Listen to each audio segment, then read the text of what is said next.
Okay, and we are live. Hello, everyone. It is I, your King Billy, and I'm here with Lawrence, Ricardo, and Super Dark. So you guys can introduce yourselves if you want.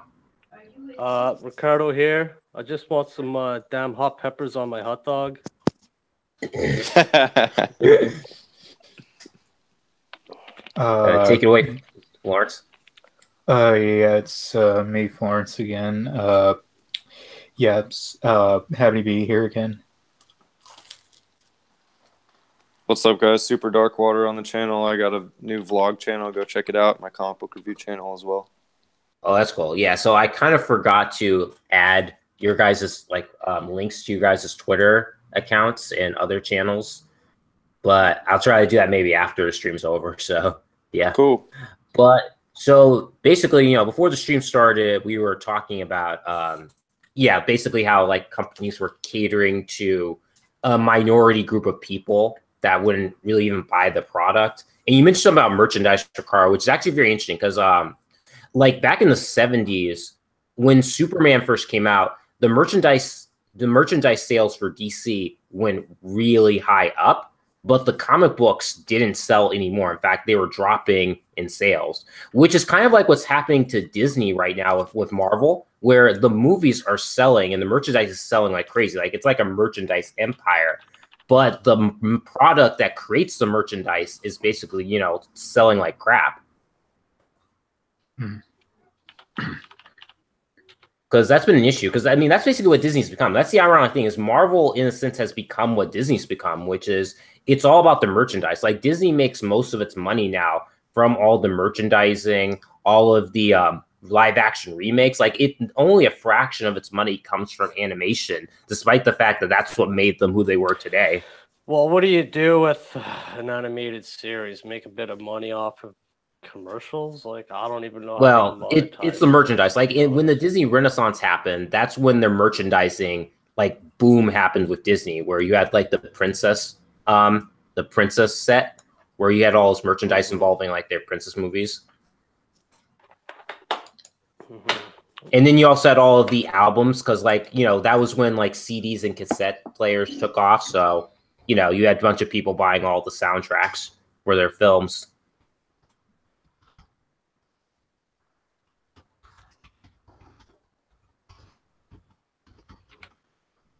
But yeah, it's just but I mean, I guess to me that just makes sense. So right now it just seems like with Marvel Comics, it's all just about their merchandise right now. I mean, it seems like Disney may not even care as long as the merchandise is still selling.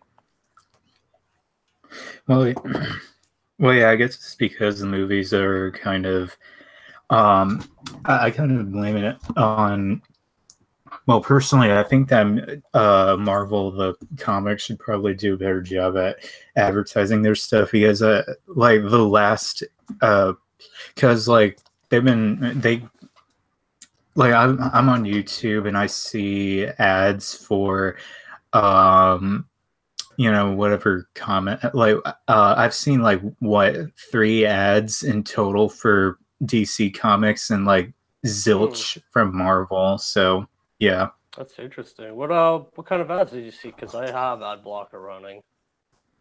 I'm not sure, but I think Silencer and Damage were one of the ones that they advertised, and I think I've also seen an advertisement for Doomsday Clock. But these were these were comic book ads, not like movies. Yeah, movies ads are around like crazy, but comics, DC's doing a he's just saying job. That Marvel doesn't promote their books, which is true. I've seen like Doomsday Clock and Rebirth advertisements, but I've never seen any ads for Marvel comics. Well, that also might be due to the fact that DC right now isn't really producing movies that make as much money as Marvel films. So right now, Marvel has moved to a point where, like with Disney, they just may not even really care about the comic books anymore just because the merchandising bubble is so huge. Like they're just making so much more money off of merchandising than comic books that it's to the point where, unless someone really cares about the comic books, they don't really even need to do anything with the comic books anymore. Like they could literally close up the entire, comic book like production. They have to keep they could the comics around actually. for the IP. You have to use characters every so often to keep the registered trademarks. I'm not exactly sure how it works. Well, the thing is But that's Disney. why we get all Disney these owns obscure them. characters. Well, the thing is Disney owns them now. They could just change the copyright laws that they want because they already kind of did change copyright laws. So they could just say we're going to use these characters for a movie, TV show, animated film, or whatever, and the IP, and just say forget the comic books. Yeah, it's obviously cheaper to use them in a comic book that costs. It's kind of hard to say that.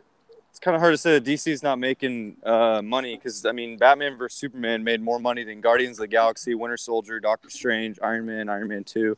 Yes, but when you total all of the profits as a whole, Marvel, and I think also merchandising, Marvel has still been outside. Well, they've just made more. They've made more than DC has made. It's like the amount. Yeah. Yeah. Quantity, right? Like they've made more movies. But I mean, I feel like right now DC still I think a lot right now still aside from like Batman, I think DC still relies heavily on their comic books to get their merchandise out, especially also their animated movies and TV shows play a huge part. Lots of animated stuff. Actually, I'm pretty sure they do more animated than. Oh yeah, no, they they definitely do. Oh yeah, like I think recently actually after Justice League came out, I think like the Warner Bros. Has actually given the animation department more money to produce stuff because I think like Gotham by Gaslight was the first of the new animated films that was given a bigger budget because they said the last couple films the budget was lower, like they had budget cuts, which is why honestly you can tell that Gotham by Gaslight has a bigger budget because that film is just way more well done than a lot of the other DC films, animated films. Yeah, I mean, I'm not too heavy a critic of all of them because I did enjoy a lot of the newer ones, and I also enjoyed. I also liked how they decided to take the best of both the old and New 52 continuity because it's like they had old continuity, but they also had it set in like a New 52 style world, which I actually kind of liked because it made it make a little more sense. It just seemed like maybe movies like I don't know Justice League War, like it seemed like they were really lazy about the backdrops, and it just seemed like it was kind of a lazy animated film. I will say it's Justice League War. I can understand why people didn't like it because I did think Superman and Wonder Woman were kind of poorly written in that movie because I thought Wonder Woman was kind of an idiot. But, I can see how lots of people like people who had seen the movie. I don't know. No, man, they've been freaking killing it here. What? Yeah, I wasn't really critiquing the movie. I was just saying that it was like didn't seem like it had much of a budget. This is all DC animated movies. Oh, it is? Like what? Like all this. Oh, not pointing at it. Oh yeah, like no, it's half of this shelf. Yeah, it's huge. And I got like Hulk versus. For Marvel, that's it. Yeah, the only Marvel film, anime film I have is like Hulk versus Thor and Doctor Strange. Because Doctor Strange was actually really good. I thought that was a good movie. Yeah. Yeah, as far as I know, the only animated movie that Marvel is going to come out with, and like I forgot when the last Marvel animated Marvel movie came out. Oh, unless it's like it was a long time ago. It was a long time ago, I think. Yeah, animated Marvel film. Yeah, well, I mean, unless you count like made-for-TV movies, like some of the Avengers Assemble movies, then that was a long time ago. Okay, actually, now I remember. I did watch Ultimate Avengers and the sequel, and also Next Avengers. Next Avengers, I know people hate on that, but I thought it was kind of cool how like it had to do with their children, and I feel like which is actually funny because they should. Well, that's the funny thing is that. Ironically, in continuity, Thor's daughter exists, and if they wanted to make a female Thor, they should have just used her and stuff instead of gone with Jane Foster if they wanted like a female Thor. When did that Punisher Black Widow animated come out? Anybody know? I have no idea. About 3-4 years ago. Was that the most recent Marvel animated film? I don't know. We'll have to Google that. Yeah, I actually had the next Avengers movie when I was younger, and I thought it was all right at the time, but now it's fine. I think. Okay, I mean, I still enjoy it because I feel like if because it's like shows that Marvel could at least do a legacy heroes, whereas today it's like they can't do anything in terms of legacy because it's all like been ruined by like SJW Marvel. It's kind of a mixed bag. I would say there's characters like Miles Morales that have potential, but then there's other ones like Riri Williams where it's like, where did this come from? Well, in my opinion, I'd rather watch the next Avengers team compared to what they have now. Like those are that's a much better legacy right there. And they, the champions are a pretty terrible team. I don't like the Amadeus Cho Hulk, Happy Gogurt Hulk. Isn't Champions literally just like, we're a bunch of, entitled millennials pretending to be superheroes? Pretty much, yeah. Yeah. Oh yeah, and then the next Marvel animated movie they're going to be making is actually going to be I forgot what it was, but I think it was Secret Warriors. Hold on. Oh my god, that was Mim Hedrum posted a fucking video of that yesterday. Wait, what? I don't know. What? It was some like shit tier Marvel animation, and I was like, yeah, IGN, here we go. Oh, the Spider-Man, amazing. No. Oh yeah, it's Marvel Rising Secret Warriors. It's got Miles Morales and Spider-Gwen. Wait, the Marvel Rising are in the what are you talking about? Yeah, who's in that? Oh, it's well, it looks pretty female centric because there's Spider-Gwen, there's Squirrel Girl, there's Ms. Marvel, America Chavez, Captain Marvel, and even I guess like Daisy from Agents of S.H.I.E.L.D. Yeah. As far as I know, there's like only really two guys in there. I think one of them is black, and I think the other is Hispanic. Oh fuck! I remember seeing that. That was like a couple months back. Yeah. I didn't see the movie, but I seen a post for it. Yeah, it's like how X-Men Red should have been called X-Men Pink. It was like 3 females and 2 males. Yeah. And Nightcrawler is like a beta male with his terrible emo haircut. Yeah. Well, yeah, because they're trying to appeal to basically like edgy millennial audience that are like self-hating. Because it's like how DC was desperately trying to cater to teenage girls with Batgirl, even though no one read those goddamn books. No one except for Vlada. I mean, yeah, those types of girls are probably going to read something like Archie or some other type of book. She didn't know what she was reading. She just liked her costume. Like, she didn't understand. She's just recently got into comic books because of me, so. Okay.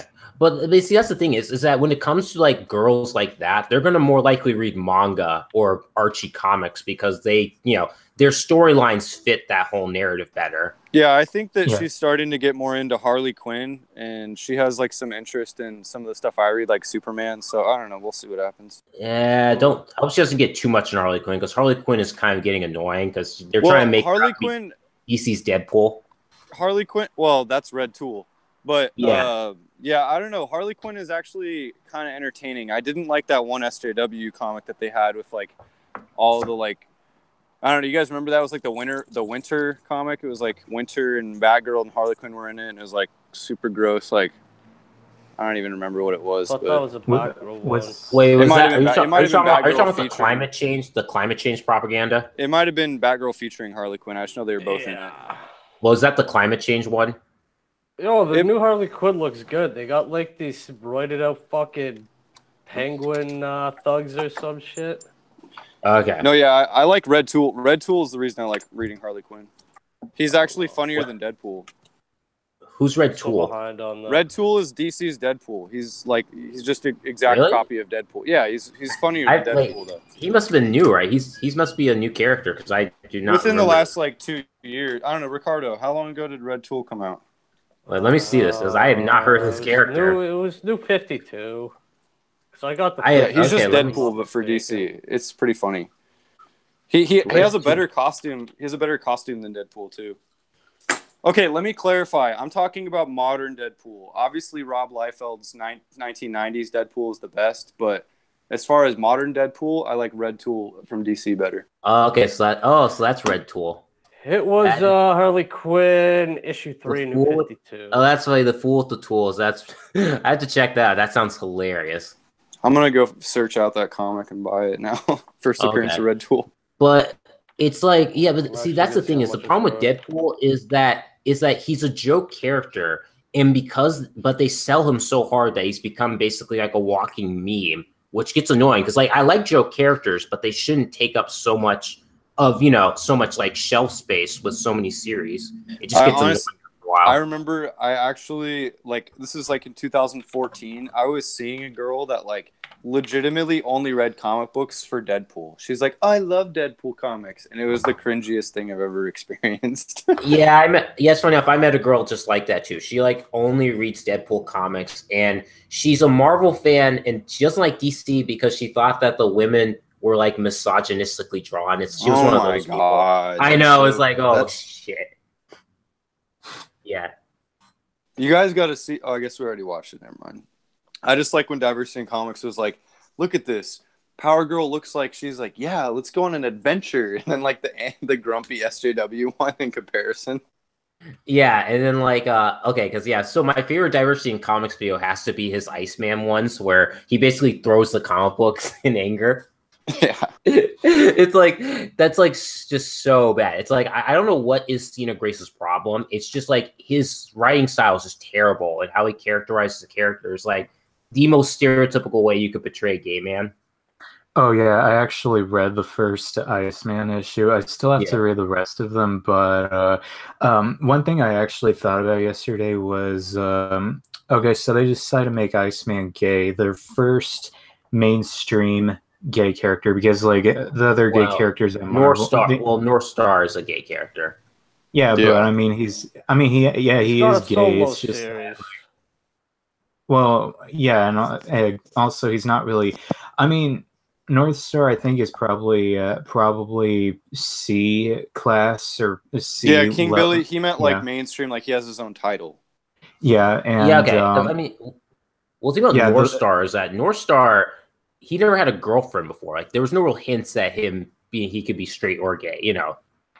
Yeah, and they chose Iceman to their first mainstream gay character, and they decided to make him the most stereotypical way. Like that just doesn't sit well with me, Understandable. Yeah. But they didn't do, but see, the thing is, Marvel didn't do it like DC did with Wildstorm, where, you have Apollo and Midnight who are essentially like, imagine Batman, Superman in a gay relationship, and they built the comic book up so those characters could be mainstream, Yeah. But in this case, they changed the character who was established as straight through the use of the fact that he was probably mind, effed up by Jean Grey. Yeah. Which absolutely, I mean, he already acts like a sociopath. So it's like either Cena Grace has some deep-seated, psychological issues, or the hint is that he's actually been, psychologically screwed up by Jean Grey. Because, he sounds like a sociopath in that book. They should have just kept one of the Icemen gay and not made them both gay. It's weird that they're both gay. Like, it doesn't really make sense. Well, I mean, one of them is his past self. So if his past self is gay, then shouldn't. No, I know. That's what I'm saying. Like, they should have just made one of them gay and the other one be like, "What the hell, dude?" But then that would be confusing if like one self was gay and one wasn't, because then people are wondering how is that possible. It's a comic. That's how it's possible. Yeah, exactly. Okay. I mean, it's like continuity and like time travel. Maybe that I feel like it's the butterfly effect, right? So if you change one thing in the past, then it could affect everything. So it's like that's totally possible. So here's the question: is it still masturbation if he fucks his younger self? Because that's the question you ask. It's an incest, or like, is it incest or masturbation to fuck a previous version of yourself? If you fuck yourself, I don't know. Different from masturbating, I would say. Because I don't know if you're the same person as it'd be weird to find to look at the laws and how that applies. I don't know. I'd probably fuck myself because I'm beautiful. I know. So the question, and then the real question is if it's non-consensual, does it count as rape if it's yourself?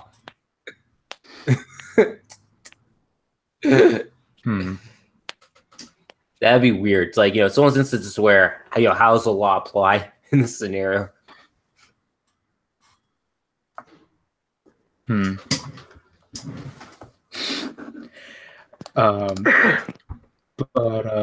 what?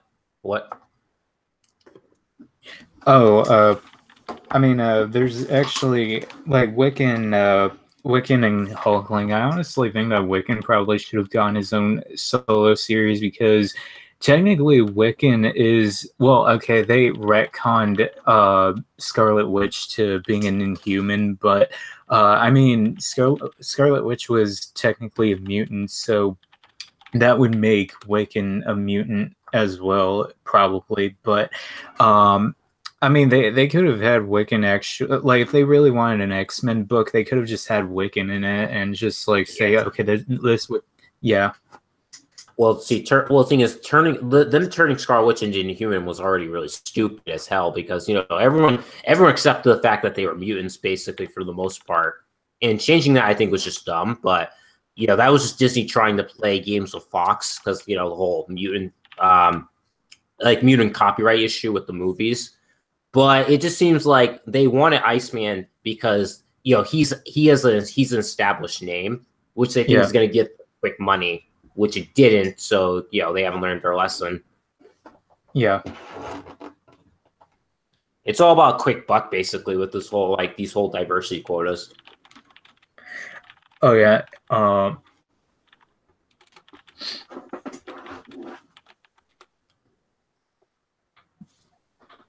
are you about to say? I was gonna say, you guys want to talk about that blacklist? Yeah, let's talk about that. Well, the blacklist. You mean Yellow Ashes? Ash, the guy who tried to do that hit piece on. Oh yeah. The blacklist that Yellow Flash posted. I'm gonna check that out right now. Do you not use the fucking Twitter?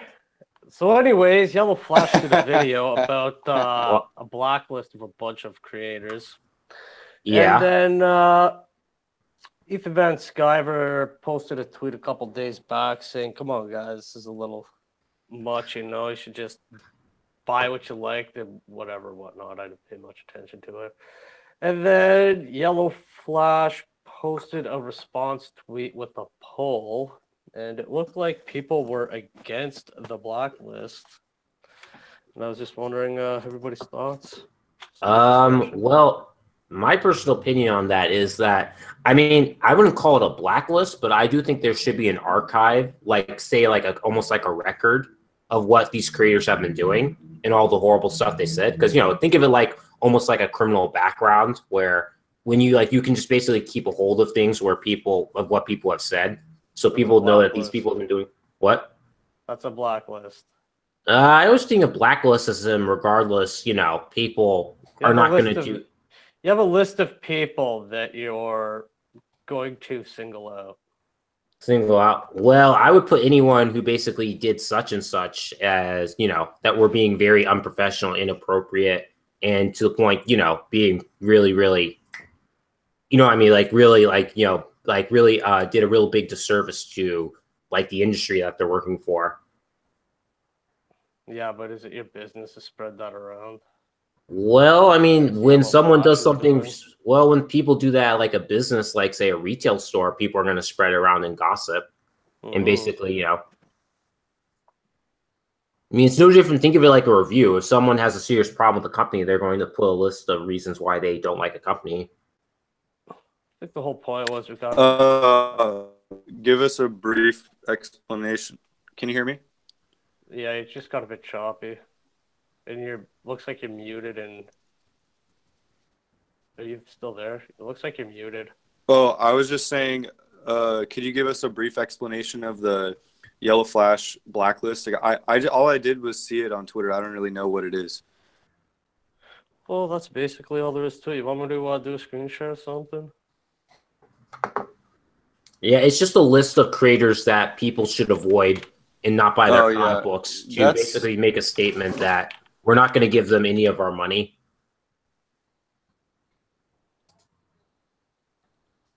And what's the general consensus? Consensus people were against the blacklist. It's just fucking Twitter handle even Yellow Flash. I doubt it. Yellow Flash guy. I mean, it's like, yeah, most of the people were against it. Some people were for it.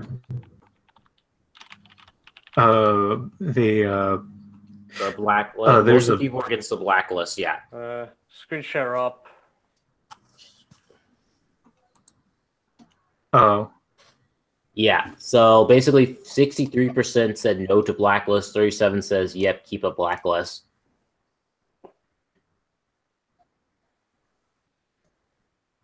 Oh, okay. I mean, how do you guys? Well, I just think that, you know, at least keeping track of the people who are being really shitty to people, you know, I mean, I personally don't see a problem with that. I mean, because people are going to basically not want to buy. What? The thing is I try to go based on who I think is being shitty. I don't really trust other people's judgment. I just say, oh, this person blocked me, I'm not going to buy their comic. It's easy as that. Well, that's the thing, too, man. Like, if you look at my tweet, it's like, I'm not going to follow this fucking collective and do what somebody else thinks I should do. Well, pretty much just at the end of the day, if I'm blocked and you're a writer, I'm not buying your shit. Well, that's the reason why I think we should have an archive list, so people can say, "Hey, this person did this, that, and stuff," and just, you know, interpret it however you want and stuff. You want to support them, that's fine, but just know that they did this, that, and that. It's no differently like saying than someone saying, "Oh yeah, people should just find out for themselves." Yeah, it's not very hard if you just go fucking look at a creator's fucking timeline. Well, that can be more harder than going for an archive. I mean, archive is much easier to find than potentially, you know, having to go through that, you know, tons of tweets to find specific instances. That's why I'm saying people should just find out for themselves. Yeah, okay. I'm just saying I think there should be an archive. I mean, it's no different than, like, say, you know, someone telling other people that, oh yeah, this creator abused someone or potentially, like, you know, assaulted someone in their past and stuff, which people do all the time. It's a lot different, but that's my point is that it's like keeping a record. Offense. Well, I mean, it's called keeping a record. People like to keep records of how people act and stuff online. Yeah, I don't know. It seems kind of creepy to me. Well, we do screen share things a lot, so I mean, it's kind of like we kind of already. I agree with Ricardo. I'm with Ricardo on this. Well, I mean, we already kind of screen share with things online. Yeah, because we're all blocked, man, and you can't really fucking do well, we still screen share it to make videos and stuff still. Because, you know, it helps keep the quality up. It's not centralized. There's no fucking head of Comicsgate archival SJWs. So you wouldn't like there being an archive of all the stuff that's happened? I wouldn't have any participation in it. Well, you don't have to participate. I don't think Yellow Flash wants people to. People can do whatever the fuck they want. I think Yellow Flash just wants there to be a list so people at least can, you know, people who are, like, I guess, new to this whole drama can at least find out the reason why there's drama going on. I don't know. People are new to it. They should just find out for themselves. There's no reason for them to listen to what other people say. They should just don't take their word for it. Like, they need to, like, find the facts themselves. Yeah.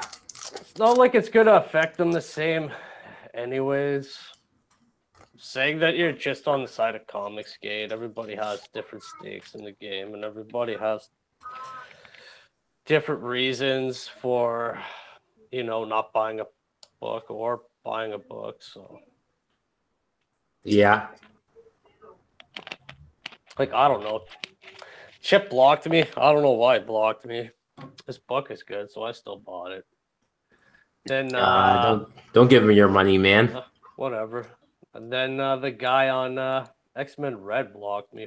Same situation. Never interacted with him. No idea why. But I just said, fuck him. I'm not buying this book. Did you end up seeing my review of that, Ricardo? Yeah, I did. I'm glad I didn't buy it. Yeah, it wasn't that great. It was pretty bad. It looked like it had yo man, that one page where you're like the art where Jean was just standing there, you're like, this looks so bad. I was like, looks pretty good. I don't know what you're going on about. No, I thought some of the time she looked good, some of the time she looked bad. It just seemed like she wasn't that curvy in one of the shots. It was just like looked like she was 12. Fine. She had that little thigh gap. I don't know. I might be a little perverted from looking at lowlies all the time. Well, I liked the first shot of her when she was wearing the costume, like the very first shot. You know what I'm saying? Yeah. That was cool. Yeah, there's some hit and miss art in that book. Yeah, sometimes her face looked pretty, sometimes look really grumpy. Yeah. Okay, back to this blacklist though. Let's get Lupin's 2 cents on this. I'm not exactly sure about all of it. Oh, that's something. What? So, I mean, I guess the question is, so you feel like, so I guess the question for you guys is that the whole purpose, I guess, of the blacklist was to make them hurt, financially, was to literally take away their money. If you take away their money, then, they're going to basically give up and eventually comply, because otherwise it's their, neck on the line. Yeah, I think that is a very good way to view it. Very accurate way to view it. So, I mean, is that really a bad thing? Because these people are going to keep doing what they're doing as long as, they're going to be given the money to, to basically, make, do all this stuff and still make money off of it. Yeah, but they should fail on their own shitty writing. They should have failed because, but Marvel keeps hiring. They have politics that people don't agree with, which is kind of how they treat the customer. But yeah, we shouldn't, as a group, be passing around a list saying these people are whatever. That's what I'm saying. I kind of miss when it was like an unwritten rule. You just know who you shouldn't buy books from. Like usually by watching diversity in comics videos, but. Yeah, but a lot of his criticism was on the content of the book. It wasn't on the content of the creator, Yeah, but he's like, this is a shit book. Well, he does both. Because, you got to look at Chip again. Like, whatever he was critiquing Chip's first few issues of Superior Spider-Man, I believe it's called. It's like, this book isn't great. And Chip's a dick. Don't buy it. Superior Spider-Man is Dan Slott's book. Chip Zdarsky is Spectacular. Peter Parker Spectacular. Sorry. But then, whenever Legacy turned around and he was reviewing his newer stuff, he's like, yeah, Chip is still a dick, but his book is good, so go pick it up. Yeah, and, but I mean, but the whole purpose of Comicsgate was Comicsgate was that one of the reasons for Comicsgate was that even if the books were good, they were still what was it? The creators were still being really unprofessional, which really makes you not want to buy the book. Yeah, well. Because, again, being a dick to a customer, it doesn't matter how good the product is. If you're a dick, I'm not going to buy your book. That's a dick. Like, Dan Slott and me have gotten into it a few times. Dan Slott was directly a dick to me. I will buy his shit based on that fact. That's no reason why Lupin or fucking Polo shouldn't buy his shit, Okay, but so you won't buy the book because he's a dick to you? Yeah. Yeah. We got into it. The whole Nazi thing back in November. And then Pixelgate and all that shit. But, that's not to say somebody that likes his book should have to not buy their book because me and Dan Slott got into it once. You mean to tell me that you don't like being called just a bunch of pixels? Oh, it doesn't actually bother me, but... Yeah, that's pretty funny. But... Yeah, so I guess at the end of the day, I mean, I can understand why people wouldn't like the blacklist, but I can understand why people would support it. So I think there's an argument for both. I actually kind of found out hey, Gwalt. Swag. What is up, people? Oh, hey, well, so we were talking about the whole Yellow Flash's blacklist. So, what's your opinion on that? Yellow Flash is what? Blacklist. Oh, another guy. He has a list fuck, of basically. Oh yeah, I retweeted that. I'm fucking for it. Fuck those faggots. You know what I'm saying? I'm all about not buying a fucking comic book, especially if the creators are. Why in the fuck would I support? Why should I support some fucking retard who goddamn is a progressive like moron? Fuck them. Yeah, I'm for it. We got a pro blacklist. I love Gwalt. I got a pro what blacklist? Fuck yeah, fuck those faggots. I don't give a shit about them. Me and Polo are kind of on the other side, and then it looks like you would. Wait, who the hell is Polo? Super Dark. Super Dark. Whatever. Yeah, that's dude. Learn his name. Call him Super, man. Learn his name. It's the equivalency of calling that, King. That's like calling a transgender person their previous name before they transitioned. Fuck Christ, you guys change your fucking usernames every other day. I would call the transgender person. Call me whatever you want. I would call, for the record, I would call the transgender person their biology, fucking gender to start with. Fuck those faggots as well.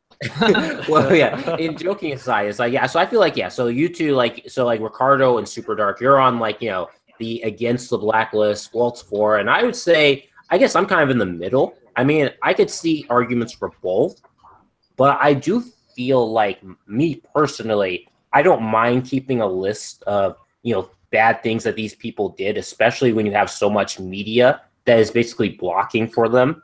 You're not going to see a comic book media call these people out for their unprofessional behavior. I mean, there was not even when Mark Waid threatened to punch Jude Terror, who's a total asshole, but they still didn't really do hit pieces on him, despite the fact he was threatening another progressive. That is true, but the left always eats stuff. Hey, I'm gonna grab a cup of coffee real quick. I'll be right back, y'all. And again with the coffee, man, you love coffee. Fuck, I forgot to buy coffee whenever I was out. I do. So pissed. Yeah, I do love coffee. I've been at work all week, man. I got some crazy shit to tell y'all. I'm loving my new job. Okay, yeah, but Ricardo, would you and Super Dark agree that there at least is arguments for and against the blacklist? Of course, just like anything. I mean, as in, you could understand why people wanted it. Yeah, honestly, I don't agree with it. I think people should just be. Go ahead. Oh, I was just gonna say, I think it's kind of bitch made to have a blacklist because the whole point is we're all against these SJWs that have block lists and they make lists. Why do we have to succumb to their tactics? That's a good point. That's kind of the thing too. I was thinking about.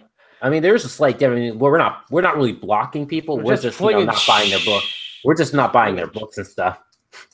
Yeah, but we're making a list. We're flinging shit. We're passing it around. I don't know. Yeah, I mean, I don't mind. I mean, I'm kind of for if they do stuff, we can throw things back at them and stuff. I don't know. I don't like you, sis. I mean, tactics. What were you about to say, Ricardo? Blacklist. That blacklist, it's up right now. It's got 76 retweets. The blacklist? Okay. Am I still screen sharing? Yeah, I'm still screen sharing. Yeah, I can see it. I mean, it's like the opening crawl. It says educational purposes only. Well, asinine artists. That's pretty funny. Asinine artists. That's a pretty funny title, though. Well, I mean, where I'm coming from with the whole blacklist thing is that I have a sort of principle where I won't buy books from people who block me, and that's just kind of okay. So the way that I kind of see it right now is that let's just say Gail Simone, she hasn't blocked me, she hasn't used a block bot, she hasn't blocked me. All right, fine. Maybe I'll still buy her books if she's willing to actually I don't know, but like Tamara Bonvillain, for example, I think you guys know her, but Tamara Bonvillain, she does the art for Wayward, this comic that I actually like. I read 2 of the first issues, and well, the first 2 issues, and I really liked it, and I actually liked the art a little bit, but and I was kind of hoping to get into it again, but then I find out that Tamara Bonvillain blocked me, and I know that she's just the colorist. She's just the person who just draws it, or anything like that. But at the same time, it's like Jim Lub. I think that's Jim Zub. I think that's his name. I mean, he hasn't blocked me. He seems cool, but Tamara Bonvillain, it's kind of like that one, like. I'm not really sure whether to buy it because of her or him because of him. Yeah. Tamara doesn't have any direct influence over the product. She's a fucking colorist. So for me personally, I really don't even care if you're a fucking editor because you're just a secretary at the end of the day. But if you're a writer, that's like your opinions in the book. So to that regard, I really just don't buy books based off of the writers. I mean, it depends. I mean, I don't know. It's a hard. I mean, I don't know. It's just like it just feels like, again, when you buy the book, you're definitely giving them money, which is going to reaffirm them because they don't think there's going to be any consequences to what they're, when they're doing this really idiotic. Yeah, but you say that. I doubt they get like direct percentages of sales. Like, okay. I mean, like whatever. Gabby, her book just got canceled. Do you think she's not just going to get shuffled to another book? And I honestly have no idea how it works. Well, I doubt she's going to fucking be financially hurting because. Gabby. Gabby. If she keeps screwing around with comic books and they keep failing, then eventually it's going to look bad on your resume because again, you do have a resume, which is going to show. Yeah, people like Gabby for. Sorry, go ahead. What are you going to say, Florence? I mean, yeah, the writers definitely. That's definitely where I kind of draw the line. Like once they block me, I'm definitely not buying those books. Like Jim Zub, if I'm not buying it for Tamara, then I'm buying it for Jim Zub because he doesn't seem that bad. At least as far as I know, but I mean, like Heather Antos. I mean, she's just the editor, but I'm definitely not buying anything that she's on. Yeah, fuck that. I mean, I'm not me neither and such just because. Yeah, but their names are tacked on a ton of shit. That's the thing too. What? I was reading like a random fucking Deadpool, and it had like Heather Antos fucking as an editor, along with 10 other fucking people. So it's like, just because their names are on it doesn't mean that much. But hey, I have a random question. Are any of you guys reading Batman White Knight? Oh no. Yes, I am. What's the GTO? GTO? That's the Gotham Police Squad. Is that what you're talking about? Yeah, I'm pretty sure. Why? What's up? So I don't know. They keep saying GTO. I forgot what that is. Okay, so it's like a special task force. It's like a SWAT or some shit. And it has Batgirl and fucking. Or what's it stand for? I don't know. Gotham Nightwing. Gotham something. I'd have to go back to like book 2 to figure that out. Yeah, I don't know exactly what it stands for, but I'm pretty sure I know what it does. It's called GTO. That's like an awesome car. I know that for a fact. It could stand for like Gotham. I don't know, tactical operations, something like that. That's what I would assume. It also could be like Gotham terrorist operation. Whatever. Well, not operation because that would imply that they are terrorists, or you know what I'm saying. But but something like that, or offensive, or some shit like that, or something of that nature. Getting back on the blacklist. Sorry, I didn't really get a chance to put in any input. Here's my whole take on the thing. If your comic book is social justice fucking trash in the dialogue of the book, if it's pushing a fucked up message, I'm not gonna fucking read your shit. I'm not gonna buy your shit, and I will boycott that personally, just because I don't want to support some propaganda shit. Now, depending on the blacklist or not, it's good to have it around because it brings awareness who's on it. So if you do see fucked up influences, you can be like, yeah, there's a reason for that.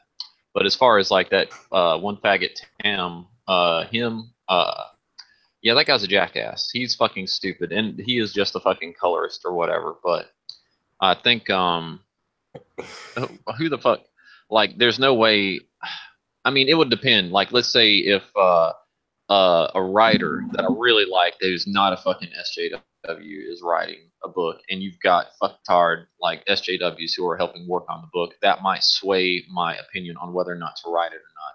But what a blacklist does do, it sends a clear message to the companies, like, look, you've got some employees fucking up. I'm not buying this. This is why, and it's pretty cool in that aspect. You know what I'm saying? And it does give the consumer more power to dictate what type of fucking product comes out for the fucking consumer. And I know that's like, and we live in a capitalist society, and I'm all about free trade. Yeah, make whatever the fuck you want, hire who you want. But at the same time, I mean, it's not like they're elected fucking officials or some shit where you can goddamn vote on them or anything. It's nothing to that effect. Yeah. Well, the thing is, you vote with in the capitalist market, you vote with their money and stuff. And I guess the thing is that we're dealing with we're dealing with a group of people that are anti-capitalist and are communists and socialists. And communists and socialists, like I said before the stream started, they don't care what they destroy. It's all about the revolution. So these people don't care how much money they lose for Marvel. They just want to essentially change society the way they want it. They want to rewrite reality to fit their insanity. Yeah. Exactly, so, like we were talking about Gail Simone last fucking week. Like, she got famous for writing a fucking article about women in refrigerators. Exactly, and she states herself, I don't like comic books. They're misogynistic. They're sexist and blah, blah, blah. Well, then why in the fuck are you getting in comics other than to fuck up the medium that you didn't, just to fuck up the medium that you don't even fucking like? And I don't give a fuck who says what. She's a shit writer. She's done more damage to fucking the character Batgirl than anybody in history. Fuck that bitch. Yeah, I mean, it's just like, well, also the thing is that she also, again, turned on another progressive in J.K. Rowling to basically push her own bullshit and stuff. So she's not even loyal. So she's like a backstabbing, she's basically a backstabbing cunt kind of. Oh, well, that's most feminists in general, but I want they'll backstab. I want them bitches in a fucking death ring, and biggest bitch walks out. This was probably Gail Simone, but whatever. Yeah. Well, I mean, J.K. Rowling's pretty skinny, and Gail Simone probably could crush her easily. Yeah, but J.K. could probably run around her because she's so fat and slow. You know what I'm saying? Sometimes speed beats power. Probably. But I mean, is she actually married? Because someone told me that she's married, actually. I doubt it. Fucking Jesus. Did she eat her husband? I don't know. That's a better question if she was. Yeah, I think, well, I mean, if she is married, that probably might explain why she's so, she's doing all this feminist stuff and virtue signaling to make up for the fact that she basically, applied herself to a patriarchal norm in marriage. She's making up for it for not resisting the patriarchy and getting married. I'd be scared to marry a bitch with that type of ideology to start with, just because they'd be like, she raped me in my sleep. I'm like, no, bitch, I just rolled over and I had a heart on. It wasn't nothing like that. Well, she lives in the Pacific Northwest up here, so her husband's probably a beta male cock. Oh, yeah, probably. He probably watches her fuck like other dudes with like big cocks. And you mean he probably watches her fuck other women? There you go. That could happen too. Yeah. Depends. But that's just, I mean, see, that's the thing is that we're dealing with people who literally got into comic books for an agenda, basically, and they don't really care how much destruction they do because they view that they're basically making everything better by basically taking all these characters. You can look at it like this though. DC's doing a new young YA young authors line. You guys hear about that? Yep, Yeah, I saw a but couple of pictures. You know what? That could range from anything. It's out of continuity. I could give a fuck less what they do with that. Wait, Well, wait, I'm say it loving again. Did we see what? DC's doing like a YA line. Yeah, young authors line. So it's kind of like Uh, it's like basically like a test the water. It's their fucking SJW line at the end of the day. Wait, how do you know it's SJW? Because Even come... it's gonna be SJW. Let's be fucking honest with it. Well, that could range. I mean, because young adult books aren't SJW. I mean, if it turns out like young adult novels, young adult novels are not SJW. They're just books targeted for a younger like audience. all the young adults are fucking red pilled, right? Well, he's saying millennials. Actually, he's saying millennials are typically SJW. Millennials are. Well, yes, but I mean, young adult could range from them to basically, Generation Z, because Generation Z is definitely red pilled. Yeah, they are. They've seen like the.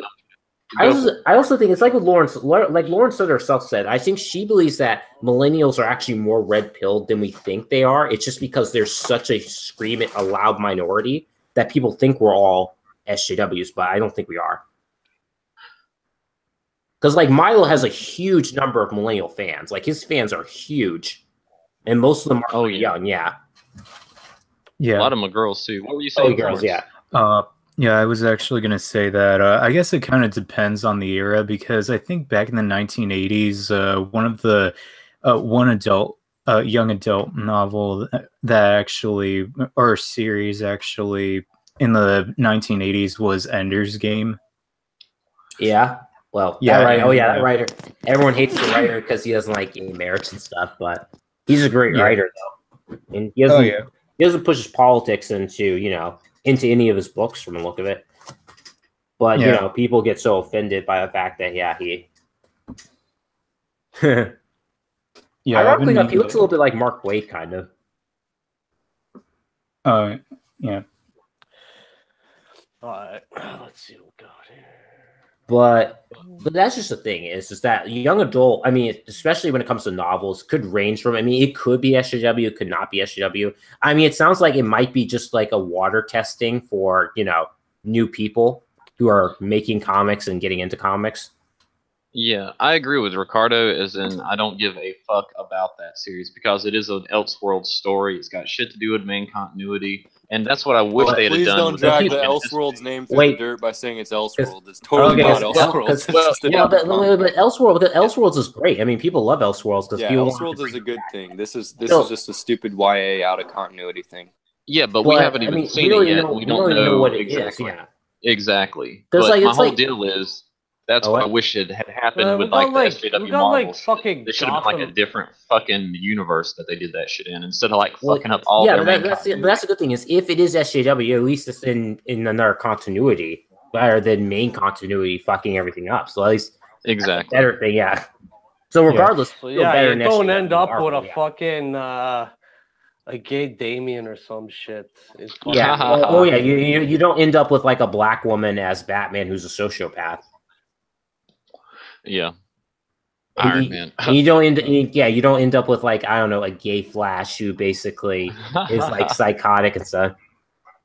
That's funny. It's like, his dad's in prison. His dad's like, Dad, I'm gay and stuff. It's like, what's wrong with that? It's like, Jesus, you're always judging me and stuff. Got a screen share up with the line of comics they're putting out. Line of comics? For the DCY shit. Let's see. Batman Gotham High, Batman Nightwalker, Teen Titans, Under the Moon, A Catwoman Tale, Wonder Woman Tempest Toss, Batman Tales, Once Upon a Crime, Batman Overdrive, Black Canary Ignite, Dear Justice League, Green Lantern Legacy, Super Sons, Superman Smallville, and Superman Smashes the Klan. Oh God! Oh my God! Oh dear. Yeah, that last one. Holy shit. I'm pretty sure that might be one is I think it's a collection. Yeah, I think it's a collection of that radio play or whatever.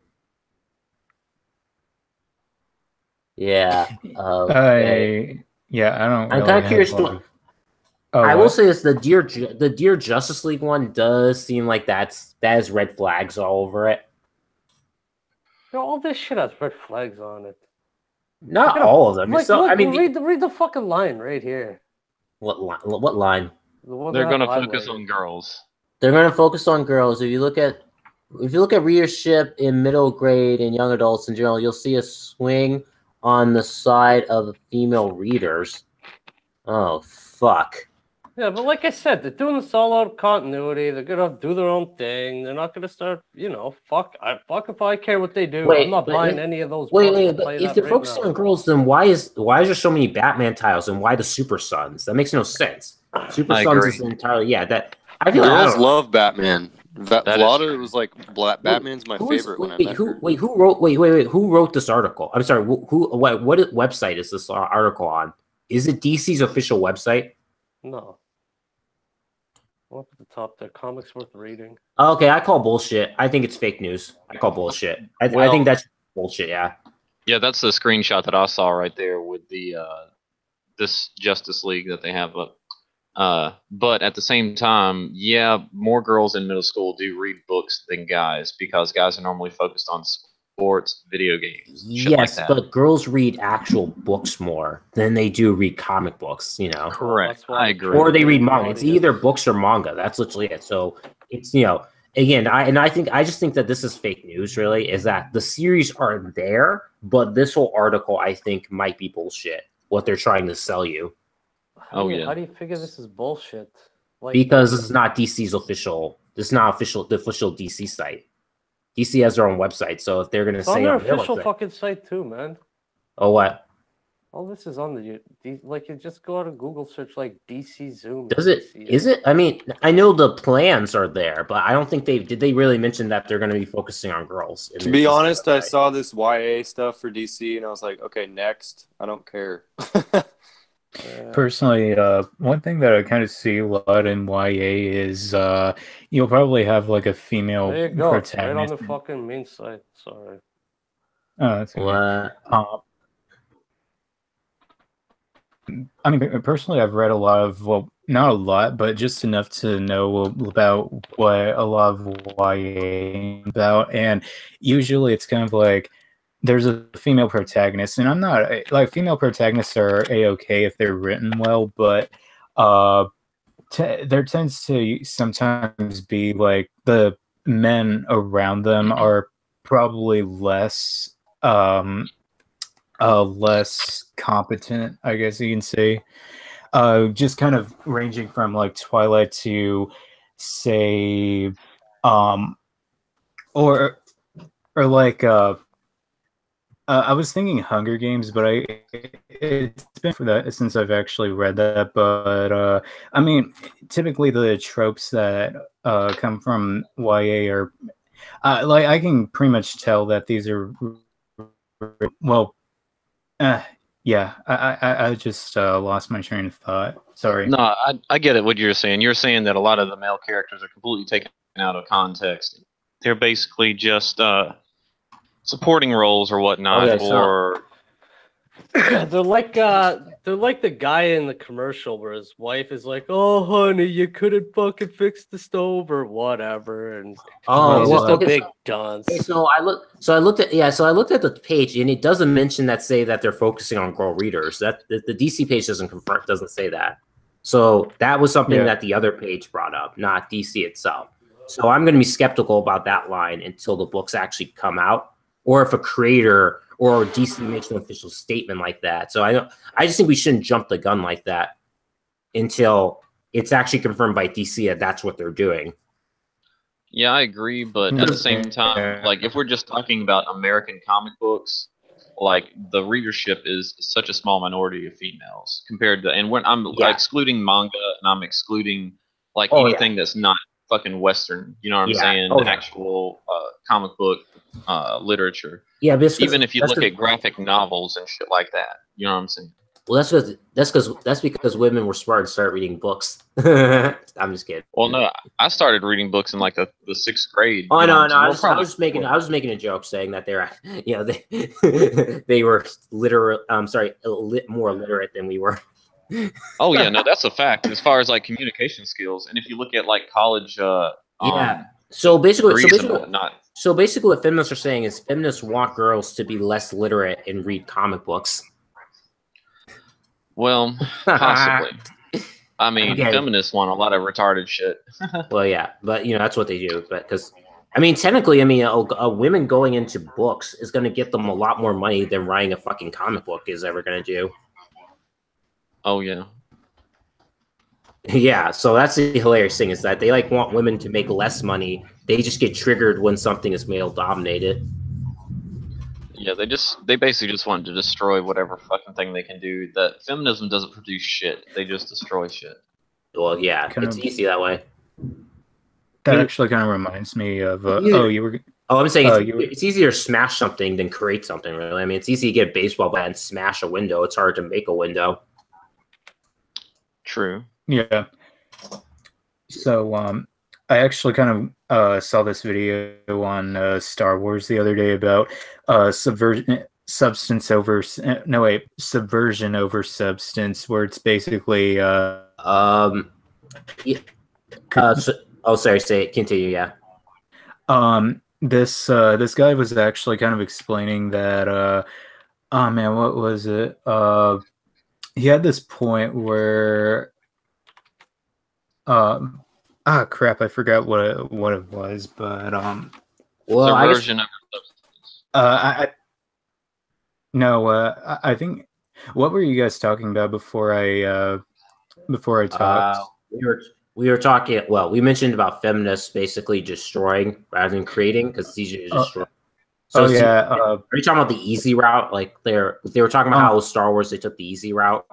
Oh no, the guy was talking. This guy who was critiquing The Last Jedi and how The Last Jedi was tackling male toxic masculinity. Yeah, personal. Like the guy basically explains that, like if you look at the original trilogy, like the main character Luke. It's not Han Solo, who's like James Bond, where he's just kind of like arrogant ladies man type of thing. I mean, Han Solo is a main character, but he actually grows to care about the people in his life, and he doesn't learn. Well, yeah, but the main character is the main character was Luke, and Luke is essentially a space monk. Well, see, the thing about the new Star Wars movies is that they care more about seeing beautiful action scenes than they do about the story. Like literally, Star Wars, like new Star Wars, basically in a sense lives and dies by dramatic action scenes, even if it breaks continuity, breaks a story, and literally it contradicts what they've been building the characters up. Because when you look at it, like with The Last Jedi, Rian Johnson couldn't even maintain continuity within his own films, let alone the previous film or the original trilogy, you know? So that's the thing is, it's like all they just cared about was beautiful set pieces, crazy battles, and forced, drama scenes that didn't really make sense with the rest of the film. So that's the thing about Star Wars. Like Star Wars cinematically has the same complexity as now. I mean, that's literally what the series has turned into. Yeah. Because, like, it's like the whole light speed jump. It's like, so now we have to accept the fact that if you light speed jump into, Star Destroyers, they're going to all be blown up and stuff, which is insane. Because, like, you could literally have a fleet of, ships that light speed jump into the Death Star and destroy it immediately. Yeah, I agree. Yeah. It's like, it's so stupid. But that's the thing. That's what Disney's all about. It's like, it's literally bigger and better. That's what they did. They did the same thing with Rogue One. Rogue One has the exact same issues. The only difference is because Rogue One didn't do the whole progressive propaganda, people were more willing to accept it and stuff. But it's the same thing. It's always bigger, better, crazy battles, insane effects. I mean, like what they did with Stormtroopers is insane. It's like to the point where it doesn't matter that they have armor and that they're trained to fight. They literally can get schooled by people with melee weapons despite all their equipment.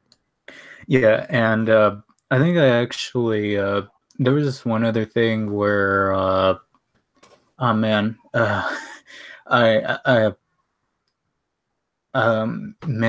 forgot that. Let me see. damn, I forgot. Sorry. Yeah. But like they even focused on meta. Like the crazy thing about The Last Jedi also is that there are parts of the movie where they focus on like meta references, where it's like a character randomly goes down to basically taste the ground and tell a character that they're on a salt planet, which is essentially like a meta reference to the fact that it's not snow, so this isn't the planet Hoth. It makes absolutely no sense in the context of story for a character to just do that randomly. So they literally just spent like a minute of screen time just to like tell the audience that this isn't Hoth. I mean, because you've seen it, Gual, right? Yeah, exactly right. Yeah, it makes no sense in the context of the story yet. It was just put there to let you know we're copying fucking The Empire Strikes Back, but we're not. I know. I mean, and again, that's stupid. It's like that's something you would see in a D&D session and stuff, where people are making meta jokes as gags and stuff for humor. You don't see that in a big budgeted Star Wars film. Exactly. Yeah. I actually just remembered it, right? Oh, sorry. What was that? No, so what are you gonna say?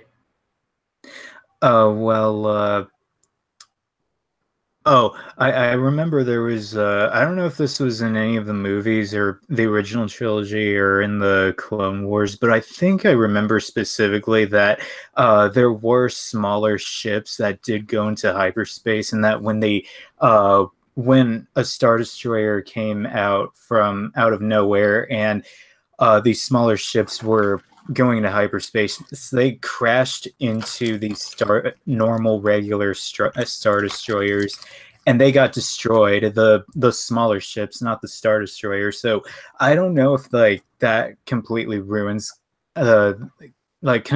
contradicts what. I think I don't know if this actually happened in any of the movies, but if it did, then yeah, Last Jedi, that was like Holdo. The ship that Holdo was on should have been destroyed. Those starfighters would have been able to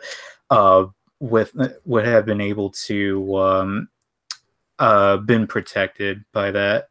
Yeah, okay, so here's the thing is that you're right. It makes no sense because when you look at physics-wise in a realistic sense, when a plane crashes into a building at supersonic speed, the building's still going to stand. It's just going to, the plane itself is going to blow up and stuff, Yeah.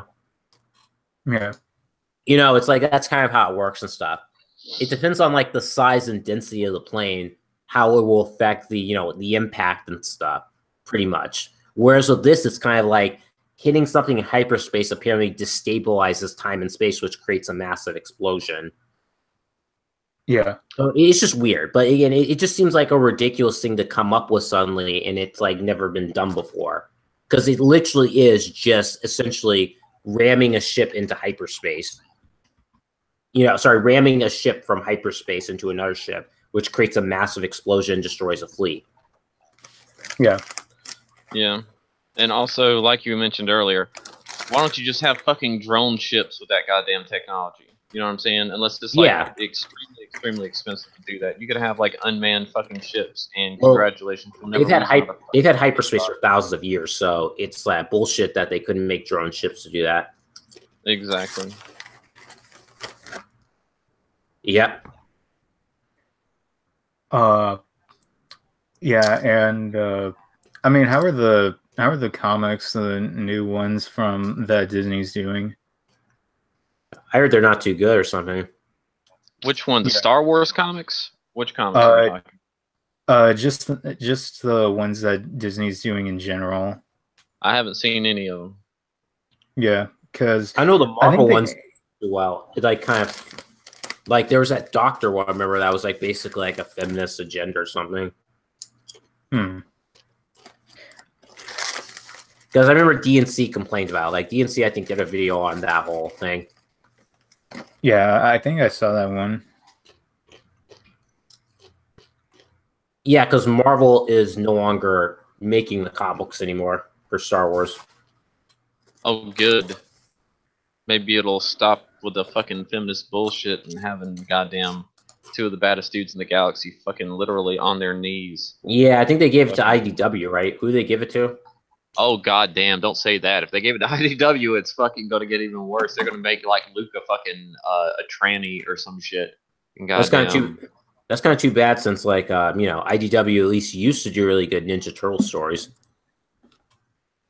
Yeah, no, Yeah. they're still good. The IDW books are still good. Yeah, I like the Batman crossover. Yeah, but didn't they also just make like April Black or something?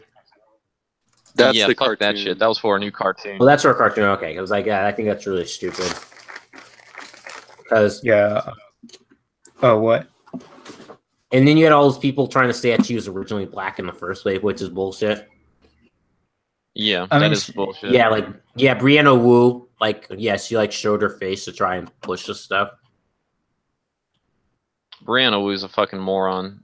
That's another dumbass. Yeah. Yeah. I think that that kind of reminded me. I think that Mags. I don't know if we talked about this before, but Mags was saying like, there was this one person on Tumblr where Mags retweeted or no, posted like a screenshot from Tumblr about this fake geek girl who thought that who had this head canon where Wolverine was a woman transitioning into a man. And I swear I have been thinking about making a video just debunking every reason. Like I have like so many reasons why that would be impossible. The first one being that Wolverine was born in the 17 or 1800s, so they did not have the technology to do that at the time. Wait, say that again. Like, what is this about Wolverine? Wolverine is a woman who transitioned into a man. Yeah, that's complete horseshit. Yeah, this is Mags. Well, it's Mags who said that, she would be on that book if she were to write it. But thank God she's working at IDW now. Well, he's working at like fucking DC, unfortunately. Oh yeah, but yeah, he gets contracted to do that and work at Marvel also. Yeah, it's I normally heard, just art. Yeah, I heard that Milk Wars.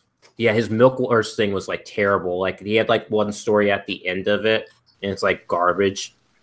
It was just like the art wasn't that yeah. bad, but it was weird because the guy was like a beta male, and it was like a woman versus another woman. It was just clearly a political message.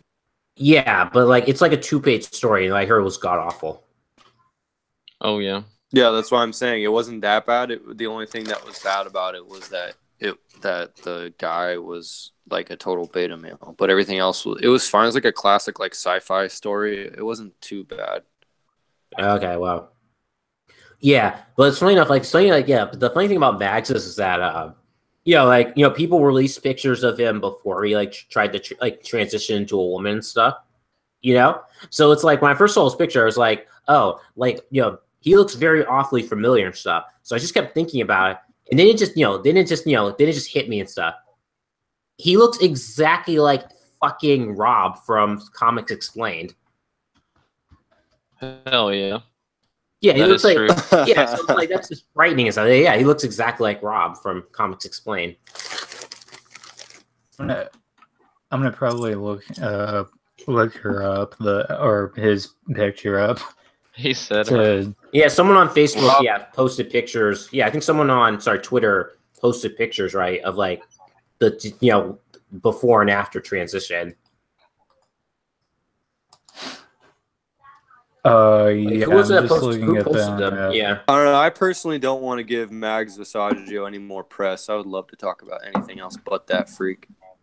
I agree. But she's a fucking douchebag. But I don't know. It's so funny to bash him. It's so good too. I agree. Yeah, but any press is good press, so not really. I don't think anyone's Not actually. always. I don't think we're popular enough to give like him press. I'm just saying in general. I'm not like exclusively. I'm saying in general. I don't like talking about people like that. Oh yeah. Okay. Nah, damn. As far as his fucking body of work is astoundingly ridiculous. Like in a complete and utter fucking negative, horrible way. But yeah, I don't know. I'm not even sure he's really fucking trans, really. And I know that's a fucking redundant statement, but because I don't think trans are real people anyway. But yeah, as far as mentally ill, I'm not sure he is even qualified for that. I'd like to see his fucking medical records, and I'd like to see some goddamn proof that he's actually got this dysphoria, because the motherfucker is a grifter and a con artist. I mean, he will do whatever he can to get whatever fucking pity Prussian Olympics fucking vote he can and stuff. I remember seeing some bullshit about trying to ask his fucking fans or some shit to pay for like a third of his plastic surgery for his face to look more feminized or some bullshit. You know what I'm saying? And here's the funny shit. If you have got to beg your fans to pay for your own personal shit, you must not be doing that great in whatever fucking industry you're at. Because, you know what I'm saying? As far as like surgeries. At the very least, he has some mental issues with like the old baseball bat tweets. Oh no, he's definitely a fucking a violent moron, far leftist. There's no mistake about that. But that's most of those fucking retarded progressives. Yeah. Hey, where'd you go, Ricardo? Oh, my dog got to take a shit, and then somebody got locked out of the building. Oh, okay. Oh yeah, Crypto was taking a shit when we were talking about DC animated films. you were holding him for a bit when you were on the stream. Yeah. Yeah, I clicked this. Yeah, I kind of brought up your screen, like was like using the mouse to pet him. Well, he's such a cute dog. So is his name actual Crypto? Yeah. Wait, really? That's your name? That's your dog's name, Ricardo? No, that's my dog. Oh, okay. Okay. I thought you were talking about Ricardo's dog.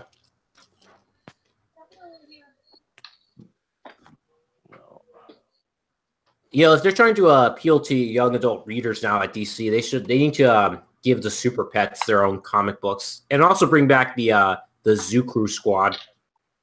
They did that with Super Sons Annual. It was good. Yeah, but like give them their own series. I mean, because kids love pets. You know, that could get a lot of kids to reading it. They had like an animated series years ago on Cartoon Network that featured Crypto. Yeah, the Crypto the Super Dog. I would buy a Crypto book or any of the DC Pets books. That'd be good. Oh yeah, and then bring back the Zoo. Bring back Captain Care and the Zoo Crew. You remember them, right? Captain Care and the Zoo Crew. I don't think I watched that one. That wasn't a show. That was a comic book. It was basically set on a planet where everyone's animals, you know, and they're like anthropomorphic. So they're like funny animals, like cartoon characters, and they all have in this team, which is the Justice League, they all have superpowers. Like there's a duck who can stretch, kind of like Plastic Man or Elongated Man. There's Captain Care, who's basically like Superman, and then there's like a patriotic poodle who's kind of a bit like Wonder Woman. And then they also have a speedster who's Turtle. Huh, interesting. Yeah. And they also have a shrinking hero. They have like a teammate that shrinks who's a mouse. That is crazy. Yeah, I'm not familiar with any of that. It's an old comic. They had comics back in it's like a Silver Age comic, so it was like years ago. They appear occasionally. I know Captain Care appeared in like not Multiversity, but it was, I forgot which comic book it was, but it was like a couple years ago. Yeah.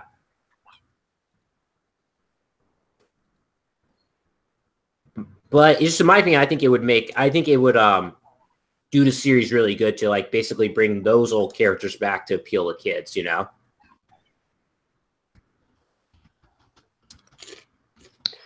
Yeah, I don't know though. Kids don't. I'm actually surprised to really float a whole fucking book. I'm actually surprised that that line doesn't have a Shazam book in it, because like Shazam is perfect for kids. Like he can definitely work to make it very kid friendly. Yeah. I think Shazam's going to come back in Metal 6, and he'll probably get his own book. Yeah, I just think that what was it? I just think that like out of all some of the more popular characters, Shazam could definitely work with kids. Like you could literally have it be almost like Harry Potter in tone, and basically, bring in a lot of young readers to like him. Thing is, Shazam's getting him a standalone movie next year, so which they said was going to be very light. It's going to be a very light-hearted film. Yeah. Well, the director seems to have a lot of fun. Yeah. The adult guy they cast seems to be a pretty lighthearted guy. So. Yeah, and the director's having a great time. Sounds like he really enjoys what he's doing. But yeah, I wouldn't be surprised if they give him a series or put him in a series in the near future. Oh yeah. Yeah, it's surprising. They also they really need to bring back Static Shock because he's huge among young adult readers too. But you guys saw Static Shock, right? Oh yeah, a few episodes, yeah. Yeah, I didn't really watch that. Well, he has a huge occult following, and people are wondering why they haven't given him a series yet. Was that the young black dude? Yeah, he has dreads. He's like he's electrical power. He has electrical powers like Black Lightning, but he had a really great TV show. In the city of Dakota, a teenage boy with electricity-based powers. Wait, have you seen Static Shock, Ricardo? No, I'm reading the IMDb. But no, it's done by Bruce Timm. Like Bruce Timm's company does it. It's a really great show. It was around when like Batman Beyond was around. Yeah. No, you really need to watch it, Ricardo. It's a really great show. Like, he has a huge cult following. It's like one of those instances where it's like, it's like those instances where DC turned the character, changed the character's race, and people ask them, why didn't they just do Static Shock, use him? He's like already super popular and stuff, why, do the whole diversity, like, race switch swapping. With the Flash or well, any character in DC. It's like you could literally have just given Static Shock his own series and given him a really good writer, and that series would have probably made a lot of money because his occult following is massive. Because a lot of people watch that show. Yeah, I think at one point I think I heard a rumor that they were going to make a Static Shock movie or TV show with Jaden Smith. Oh God.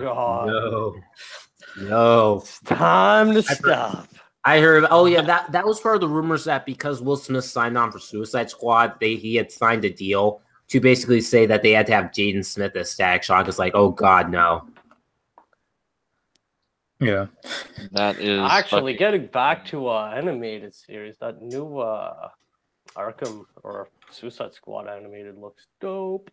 Oh yeah, it looks good. It's gonna be rated R, and they have my man Captain Boomerang, so I'm gonna watch that because he's one of my favorite. I like Captain Boomerang when he's not with the Flash; he's just out doing his own thing, like with the Suicide Squad, because then they give him a chance to shine, so he's not kind of always losing. Because like some villains, that's one of the things I like about Suicide Squad is that they take a lot of obscure villains who are just mainly just used for punching bags for the main heroes, and they make them do really cool stuff. Oh yeah, Bronze Tiger's in that, which is also dope. He's like one of the top martial artists in the DC universe. It's like April 10th. April 10th? Okay. Not too far, yeah. Yeah, I gotta buy Gotham by Gaslight though. Yeah, speaking of the Flash, I was actually at my comic store yesterday, and I saw like they had this whole rack of just old reprints of Flash comics, and I mean, I was kind of interested in that, but then I ended up buying this How to Draw Comics the Marvel Way book, so I'm pretty satisfied. I've been trying to get into Flash. I picked up the 700th issue, and I'm gonna pull a couple after it, see how it goes. You should watch like the Flashpoint Paradox of some of his older series, like Flash Year One. I hear is really good. It's done by Mark Waid, but that's before he kind of went insane. Oh fuck! You know what else I picked up that I haven't read yet is the 4 Button books. What is that? Button? It's 2 Flash books, 2 Batman books. I think it was like issue 22, 23 in each series. Oh, okay. But buttons? Why do they call it buttons? I thought that was the name of the arc. Huh. Okay. Anybody know what the fuck I'm talking about? I don't think I've seen it. It's Wait, a what, comic. Ricardo? It was like Batman and the Flash. It was like the button arc last year. Yeah, what about it? Oh, nothing. I picked it up. I have to read it. I say, what is it? Yeah, I was asking what it was. Oh, the button is the prelude to Doomsday Clock. It's when Batman and the Flash. Well, Batman found the button in DC Rebirth #1, and then in the button they. Oh, okay. Now I get what you're saying. Yeah, it's that whole button with reverse the comedian Flash dies and blah blah blah. Yeah, that was pretty badass. Okay, yeah, so and that's actually where I think that they cloned the.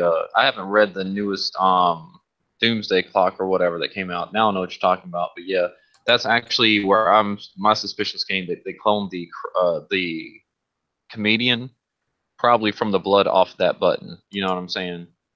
Lex Luthor ended up having the comedian, like not the old comedian, but a comedian in his prime during like issue #2 or whatever of Doomsday Clock, and I think that's where he came from, or at least that's my prediction.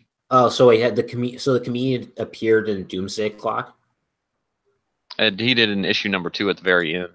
It was actually a pretty cool story. So is he in the same costume, or is he in a different costume? He is in his same costume. Like the current one or the original costume? Like the original. So like his yellow costume. Yep, exactly. So they have is he the Joker? Because that was the theory, was that the Joker was in fact the comedian.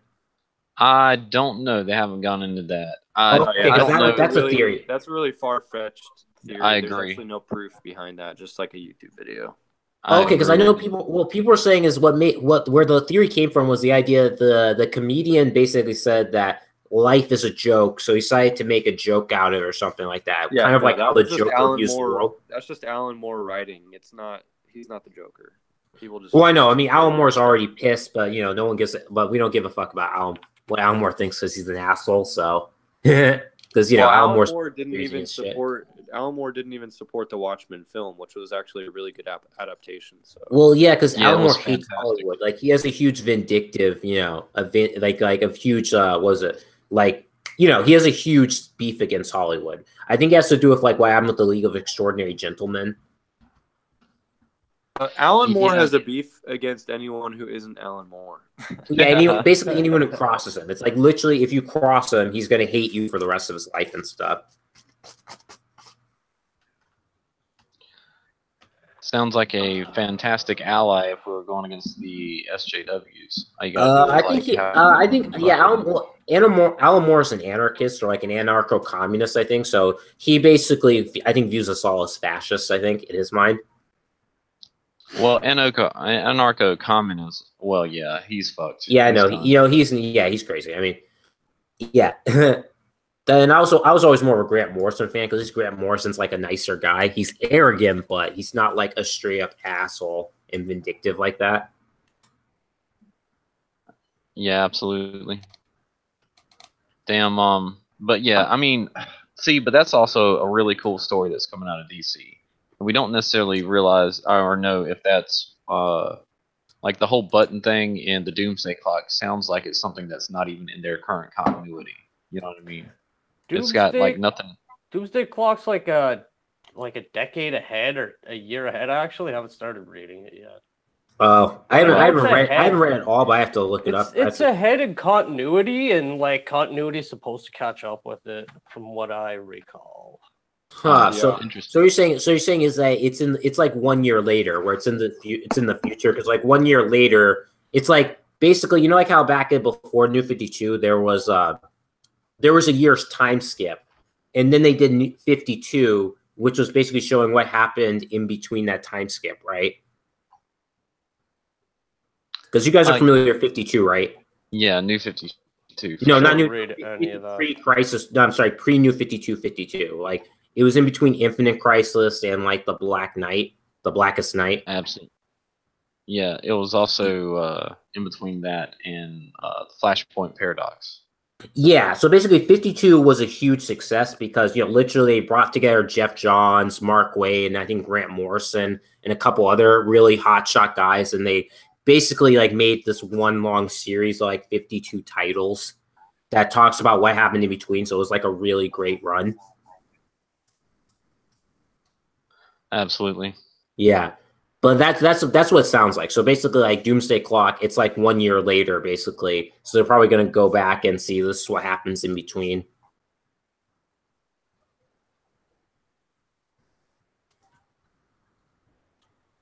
I don't know if that is what it's like, Ricardo. I have no idea. Yeah. No idea. Yeah, I mean, like I said, it just seems like, I mean, I did look up some of DC's new lists, and some of that stuff looks really interesting. Like, there's a whole, like, Cave Carson is getting another series, which is going to focus more on space from the sound of it.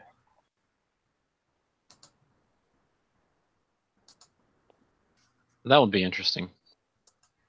Yeah, because Cave Carson looked like an interesting series, actually, because they brought in some, it was one of those, like, young animal books that, like, Oh, yeah, it is a young animal book. yeah, Cave Carson's, yeah. Which is kind of funny how this new one's called Young Adult, even though it spells YA like Young Animal.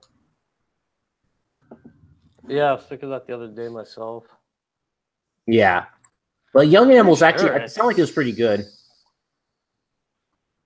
Pretty sure it is. I think it is Young Adult. Yeah, it's part of that fucking Milk Wars thing. Well, yeah, Young Animal was before Milk Wars. Milk Wars is like a crossover between. No, I think, there's a Young Animal. cave. There's a Cave Carson Swamp Thing special, February 21st. Yeah. Milk Wars Part 4, which I'm not fucking bothering with. Yeah, just watch my reviews of Milk Wars. You don't need to read that. Well, it wasn't. Wait, it wasn't good It so far. It's, I don't know. It's pretty. It's got a lot of SJW crap in it, but I'll say that they do SJW better than Marvel does. Like, yeah, it's what? got, In like, what way eggs SJW? and fucking a bunch of people Like, on it that I really what kind of like. SJW? It basically starts out with a whole nother. Okay, anybody seen the movie Pleasantville? Yes. No, That's It's an awesome essentially. I It's have essentially not seen that. Okay, Pleasantville is like a movie about a town that's stuck in the 50s, and it's all black and white, and it seems like everything's perfect, but really there's something sinister more going on.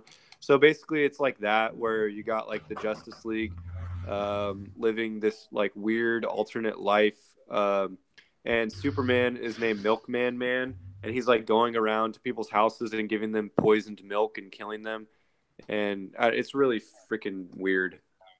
Yeah, and Batman's a preacher, and he gets his commune together by preaching to the youth or whatnot to try to get them to become on his I don't know, like congregation. cult? That's what I was looking for. Sort of, Yeah. yeah. It's pretty fucking crazy, dude. Yeah, don't spend Huh. don't spend $5 an issue on it. Just read or watch my review. Yeah, that was crazy too. I was like, man, they want So wait, fucking look. $5 So an where? issue So, for this shit. but where's the SJW stuff come in? At least at the end of issue 1, they all talk about their feelings and it's an everyday battle and blah blah blah. It's just a bunch of like millennial crap, and then Killer Frost has that terrible SJW haircut, and it's more like undertones. It's not very blatant like Marvel. It's just kind of a feeling. Oh, okay. Yeah, that sucks. Yeah, I was actually kind of wondering, how do you guys feel about Lumberjanes? Because I've been trying to find something to recommend for my cousin. She doesn't really read a lot of comics, but I've been thinking about getting her I'm thinking Runaways, because I actually read a trade and that was actually pretty good. Or just get her Super Sons. I actually was looking for Super Sons yesterday, but I couldn't really find it, so I had to order it. I don't know. I wouldn't read either of those books you mentioned, Lumberjanes or Runaways. Yeah. Yeah. Yeah, I'm trying to find the upcoming DC books, but it's like it's weird. They don't. It's hard to find the list. Does anyone know where to go? Just go to Things from Another World, TWAF.com. Things TFAW. Things from Another World. Things from Another World. Okay. TFW.com. Okay. Yeah, let's go to comics. New comic books. Okay. You can just new DC comics. Boom, just click that. I just use this site for fucking everything. And then you can sort by ship date, so it'll have the stuff in April. Then it has pre-order. If it's pre-order, it's not out yet. That's anything you can buy right now. I don't know. Yeah. It's got Cave Carson on there. It's got Immortal Man, Curse of the Brimstone. But so you go to comic books and it says new comics. Is that where it says? The screen shares up. Oh yeah, I think I got it. Click that. Yeah. Yeah. So I found. Okay. So I found it on my browser anyway. So. Well, yeah, because like they have like the Changing Woman. Yeah, because something like that. There's Shade the Changing Man, then there's Shade the Changing Girl. So I guess yeah, it's an evolution of like the latest Shade character. Yeah, Shade the Changing Woman is coming out, and then Cave Carson and his Interstellar Eye is coming out. Yeah. And then there also looks like there's some in Curse of the Brimstone. I don't know what that is, but it looks interesting. That's part of the whole the Terrifics. Oh yeah, Terrifics, yeah. Jesus Christ. The new guys. What was that one that just came out? Silencer. Fucking I heard Silencer was good. And then there's like, oh yeah, Immortal Men. Immortal Men sounds interesting. Yeah, Damage. Damage, yeah. One There's thing I'm something called picking up Turn. is one thing I'm picking up that's coming out. Brave and the Bold, Batman and Wonder Woman, 6-issue mini. Who's writing it? Liam Sharp, he's the artist of Wonder Woman, Rebirth, and Judge Dredd. Yeah, he's doing. It's all by Liam. Oh, okay. Well, let's hope he It's on my doesn't. screen share. I hope he doesn't like import like super He's not feminist going message. to. He's a good guy. Looks like I've talked to him on Twitter. Looks like a fantasy. I don't know. I pre-ordered the fucking. Well, series. it's Wonder Woman, so it might be a fantasy. He's a I just great hope- artist. If you I just haven't hope checked out his art, go check out. He did one of the metal issues. Which issue did he do, Ricardo? Do you remember? No, did I just? He did one of the Bats Out of Hell tie-ins for metal. Yeah, I just hope he doesn't. I just hope he doesn't do the whole like try to ship Wonder Woman and Batman because I'm not a fan of that relationship. Oh, I love Wonder Bat, like from the Justice League cartoon. That was the best. Yeah, I don't agree with that because I just feel like that was forced to me and it doesn't really make sense because I don't like Batman in a relationship really. I think he's like one of the few characters where his relationship is with his sons in like a father and son thing. He doesn't really need to have like a girlfriend. Can't wait till him. Yeah. What? Catwoman break up. They're them together in Hush, but I don't really like them together now. Well, I mean, Catwoman and Batman, that's been a thing for years. So it's kind of like, it's like with Superman and Lois Lane kind of, which I still don't think it's that way. Cause I view Batman as a single guy. Like he can have dates, but he just shouldn't settle down. That's just my view of Batman. No, I know. It's all I about the want to world see like a stuff. tragic story where he loses her, Okay. I mean, that would be good and stuff. Cause I mean, it's like, I'm not sure if you guys watch. I can't. I'm not sure if you guys that happens. What I just like wanted. It's like you guys watched Young Justice, right? Wait, Ricardo, what were you saying? Said that can't happen. I don't think my soul could take it. But have you guys watched Young Justice? Yeah, Dawn of Justice No. is the best film of all time. No, I'm not Young Justice. The cartoon. Oh, no, involving. I've only seen a few episodes. Oh, yeah, I you have fucking to watched that. You have to watch it all. I think it's on Netflix. Yeah. It got canceled after like the second season. They took it off Netflix, because- otherwise I would be watching it. But what that's where like somebody loses a fucking hand or some shit. It was like a Green Arrow. I think they're coming out with the new season of Young no. Justice. I don't know. It was They're coming out. They're coming out. Yeah, they're coming off the new season. It's gonna be like on one like there's like a streaming website. It's gonna be on some other type of website. I forgot where it was, but yeah. It's gonna be like their own little streaming website for like DC material. But yeah, so the thing about Young Justice, one of the things I like about Young Justice is at one point in the series, they give an explanation as to why Robin will become Nightwing, rather than become another Batman. Because he basically says that, is that there's something inside of Batman that drives him to sacrifice everything for the mission, everyone to complete it. And he says, that's not me. I don't have that thing that drives Batman inside me, which is why I don't want to become the Batman anymore and stuff. The scenes on YouTube, it's like a really perfect example of why, like of their interpretation of why Dick Grayson wouldn't become Batman and became Nightwing instead.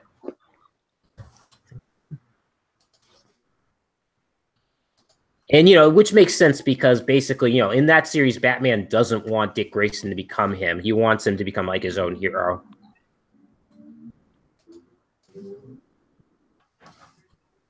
Which to me just makes sense. So that's why I like about Batman. That's why I feel like Batman should be like, is almost, in my opinion, should almost always be single. Just because for him, it's like, he cares more about the mission than that type of stuff. Like he won't hang it up. It's like the same thing with it's like with the Dark Knight Returns. Like the Dark Knight Returns, he's retired originally, but then he comes back basically because he just wants to get back out there. Like he can't give it up and stuff. Yeah, that's good. Yeah, so that's my view of Batman. Batman should not be in relationships, and Wonder Woman, I don't think I'm like more for Wonder Woman and Superman actually, just because it seems to fit better. Like if they have a little more synergy. I did like when Frank Miller had them bang in the sky. That was pretty dope. In Dark Knight Strikes Again. I didn't see that one. Yeah, I've got to check that out. But yeah, man, Wonder Woman's uterus is the only uterus strong enough to handle his super sperm. That dude must like blow like a shotgun. Dark Knight Strikes Again is a comic book, not a movie. It's a comic book. Isn't the artwork terrible in the Dark Knight Strikes Again? It's like garbage. It's not terrible. It's just a different style, so people hate it. It's very punk rock. I'll say that. Okay. Oh yeah, no, I know it's a comic book. I was just quoting. People Mallrats. Yeah, I'm like I'm having to channel my inner. I have to channel my inner comic boom to like defend to defend people like attacking all hero and stuff. So it's like it's wait till it comes out. Yeah, I would like to hold my judgment till it comes out. Same with that DC young adult bullshit, but yeah, at the same time, I'm just gonna wait, yeah, because like I said, I just again, I'm gonna laugh at. I mean, from what I've seen, I'm gonna get a good laugh at reading alt hero, just like seeing that we finally have I don't know, like illegal immigrants as like villains, and like you have characters who are on the other side of the political spectrum. Yeah, that's kind of what I want to see a bit, just mix it up a bit. It's not the same old every villain's like a white supremacist or some stupid shit like that. Yeah, damn. That sounds fun. It does sound fun. I mean, it's like, what? But at the same time, okay, so it's almost like a counterbalance. Like you knew this was gonna happen. Like anti-SJWs were the counterbalance for fucking progressive SJW retards. So that's just how I view it. At the same time, as long as the art's pretty good and the storyline is fucking like good storytelling, I mean, Jesus, look at the fucking horrible storytelling that's coming out of Marvel right now. Well, I'm pretty lenient on art because I know some people are really snobby about their art and stuff, but I don't mind lax art as long as the story's entertaining. Hell yeah! As long as I'm entertained, because I know some people in Comicsgate do have a very, very almost elitist idea of what's good art and what's not, but I'm not really one of those people. It's an indie book, so my expectations for art is not gonna be as high as something for like a multi-freaking billion-dollar company with tons of resources at their disposal. Hell yeah! Yeah, but that's just why I'm really excited about the book for. It just seems like it's gonna be pretty funny and stuff. Like just that line, doing cleaning up the streets one illegal at a time. I just thought that was hilarious. Yeah. Yeah. Yeah. And then people were trying to bash it, saying, "Oh yeah, what's rebel superpower to lose every war and stuff?" And it's like, technically, the South won a lot of wars during the Civil War. So technically, so you could say that she beats a lot of opponents in battle, but maybe at the end of the story, she loses and dies, which could be actually a good thing. The South actually won a lot of battles. Oh yeah, no, yeah, I know. Yeah, Robert E. Lee kicked like the Union's ass a lot, you know. Well, one of the reasons why is because a lot of the generals were from Virginia, and they were actually Union generals. But when the Civil War happened, they were like, "Look, nothing personal, but my family lives here. I'm protecting my family in this part of the country or whatnot." Oh yeah, and the generals were like so much better than the North's generals. Well, yeah, but what the North had over the South was technology and industry, big time. The thing about the North is a lot of the generals in the North were either like ex-military or like had never really been in the military before. You know, they like had to rise up during the war to take over. Because like Ulysses S. Grant, I think, was working in a grocery store before the Civil War or something like that. Yeah, it's pretty crazy, some of the stories behind some of these generals in the Union. But I mean, that would be an interesting thing for all heroes if Rebel wins a lot of battles, but kind of like with the South, she eventually loses at the end of the book and kind of in a sense dies or something. Yeah. So it'd be kind of interesting symbolic nature of like the Confederacy. Hell yeah. But like I said, I have to wait till the book comes out to see, because there are a lot of backers, and I generally do feel like because a lot of people are calling it alt-right, I don't think it's alt-right, because again, being against the legal immigration is pretty standard conservative politics. Nothing alt-right about that. And I know a lot of people look at the Confederate flag and think alt-right, but that doesn't immediately mean it, because some people just use the Confederate flag for a symbol of rebellion stuff. Well, the stars and bars was actually the combat flag. You know what I'm saying? The actual Confederate flag looked very much like the original United States flag. So it's like the flag that we see, the Confederate flag, is not. It's just the stars and bars. The stars and bars flag is their battle flag. So that's the one that everyone flies, right? That's the one you see most common. Everyone's raging most about. Common. Yeah, the one that's on the top of like the General Lee car from fucking Dukes of Hazzard, stuff like that. Their actual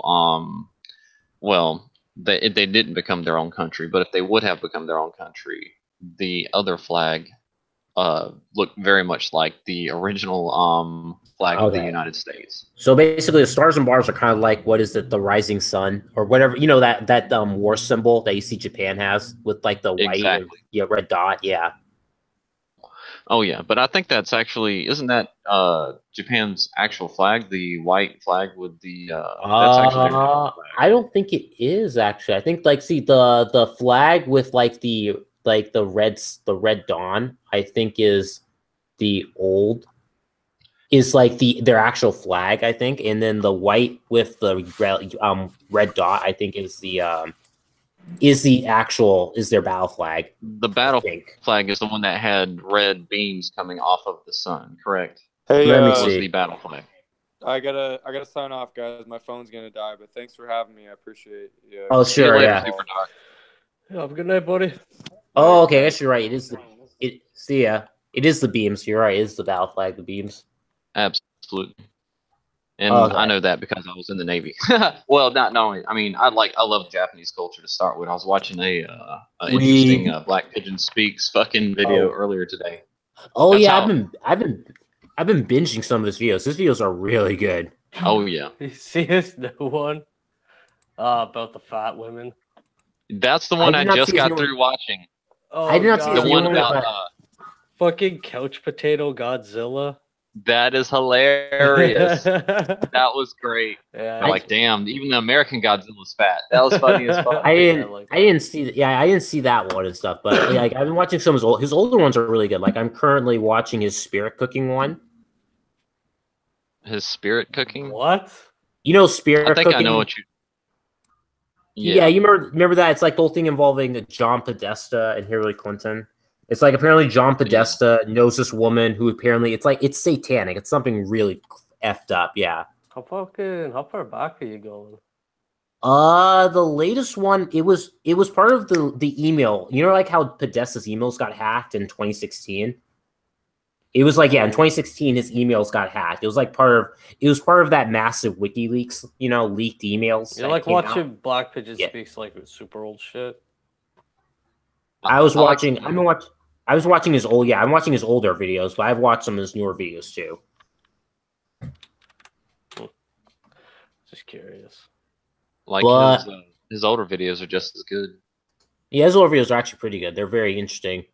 Like his one about Tommy Robbins, like enemy of the state, that was pretty creepy. Where like the police basically, like harassed him at a pub for just watching a soccer game, and then he basically gets followed around by the police in England. It's like really creepy. Hell yeah. Yeah, it's like insane that the police can do that.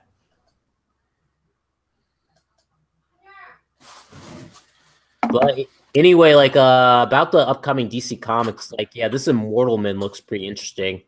It's like it says there's a secret history to the DC universe of heroes who have protected humanity from the shadows since the dawn of time and who can live forever. Enter the Immortal Men. The team headed by the Immortal Man has waged a secret war against the House of Conquest for countless years, but Conquest has dealt a devastating blow when their base of operations known as the Campus is savagely attacked. The Immortal Men must seek out their last hope in an emerging metahuman known as Caden Park. Caden's emerging powers may be able to ensure the Immortal Men's survival, but will Conquest get to him first? Rated T+. So it's kind of like a secret society. My feeling with all these DC books is like they're all kind of rip-offs of Marvel characters. Like Curse of the Brimstone is like a Ghost Rider, and the Damage was kind of a Hulk. Yes, but you remember Marvel was ripped on Sideways is kind of Sideways is kind of a Spider-Man. You guys get any feeling for Immortal Men? Like it's kind of, is it like an X-Men kind of rip? Nah. No, I don't see it really. I mean, again, there are some of them that I can see the comparison, but you gotta remember Marvel ripped off DC lots of times before. Most of I throw shade at them. Because so many goddamn ideas. Because when you look at it, Spider-Man and the Flash are not too different personality-wise. Like they have a very similar personality, Peter Parker and Barry Allen. Because that's what a lot of people say is DC's Flash is DC Spider-Man's Flash. Like that new Sideways that's coming out, it's just like some kid with portals, like portaling around a city, like web slinging essentially. I can see that, but I think people were comparing him to that Spider-Man villain, Black Hole, wherever his name is. The Polka Dot. You know what I'm talking about? Shit. What? Isn't his name like Polka Dot or something? Yeah, Polka Dot or something. He's seen as a joke in the Marvel universe, but his powers are actually really crazy. Fucking way OP, dude. He's in the animated series. Yeah. So annoying. And there's something called Eternity Girl. That's the new DC book. Eternity Woman. It says Eternity Girl, according to this. Oh crap! It's a Mags book. It's a YA book. Oh, that's the shade. Oh yeah, never mind. Eternity Girl. Yeah. Yeah, it's Mags. It's Mags Visaggio and Sony Love. Yeah, if you read the, it's a Milk Wars thing. Okay.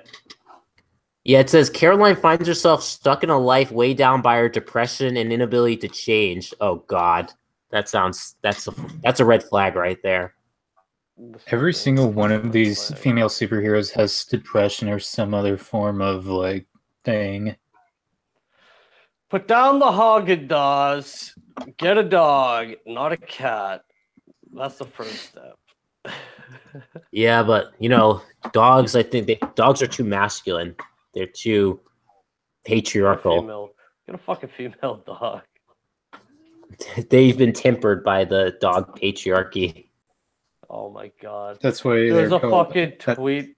There was a fucking tweet. There was like a dog park or something, and they're like, the fucking dog patriarchy. The male dogs get privilege over the female dogs. I was like, what? Dude, have you followed the dog right groups? No. That's like hilarious. It's like imagine like far right guys tweeting about dogs. It's really funny. It's like, oh yeah, like there's this guy called Battle Beagle. Basically, it's like, oh yeah, beagles love the ethno state, or they love, being like one nationality. It's so fucking hilarious. Yeah. God. I know, you need to check it out. It's like really funny. It's like there's like a GIF of like this dog like with a ball in his mouth, and then he drops the ball, like his mouth hangs open, and then he walks up looking like something curious has happened. It's like, I think the title of the GIF is what was it?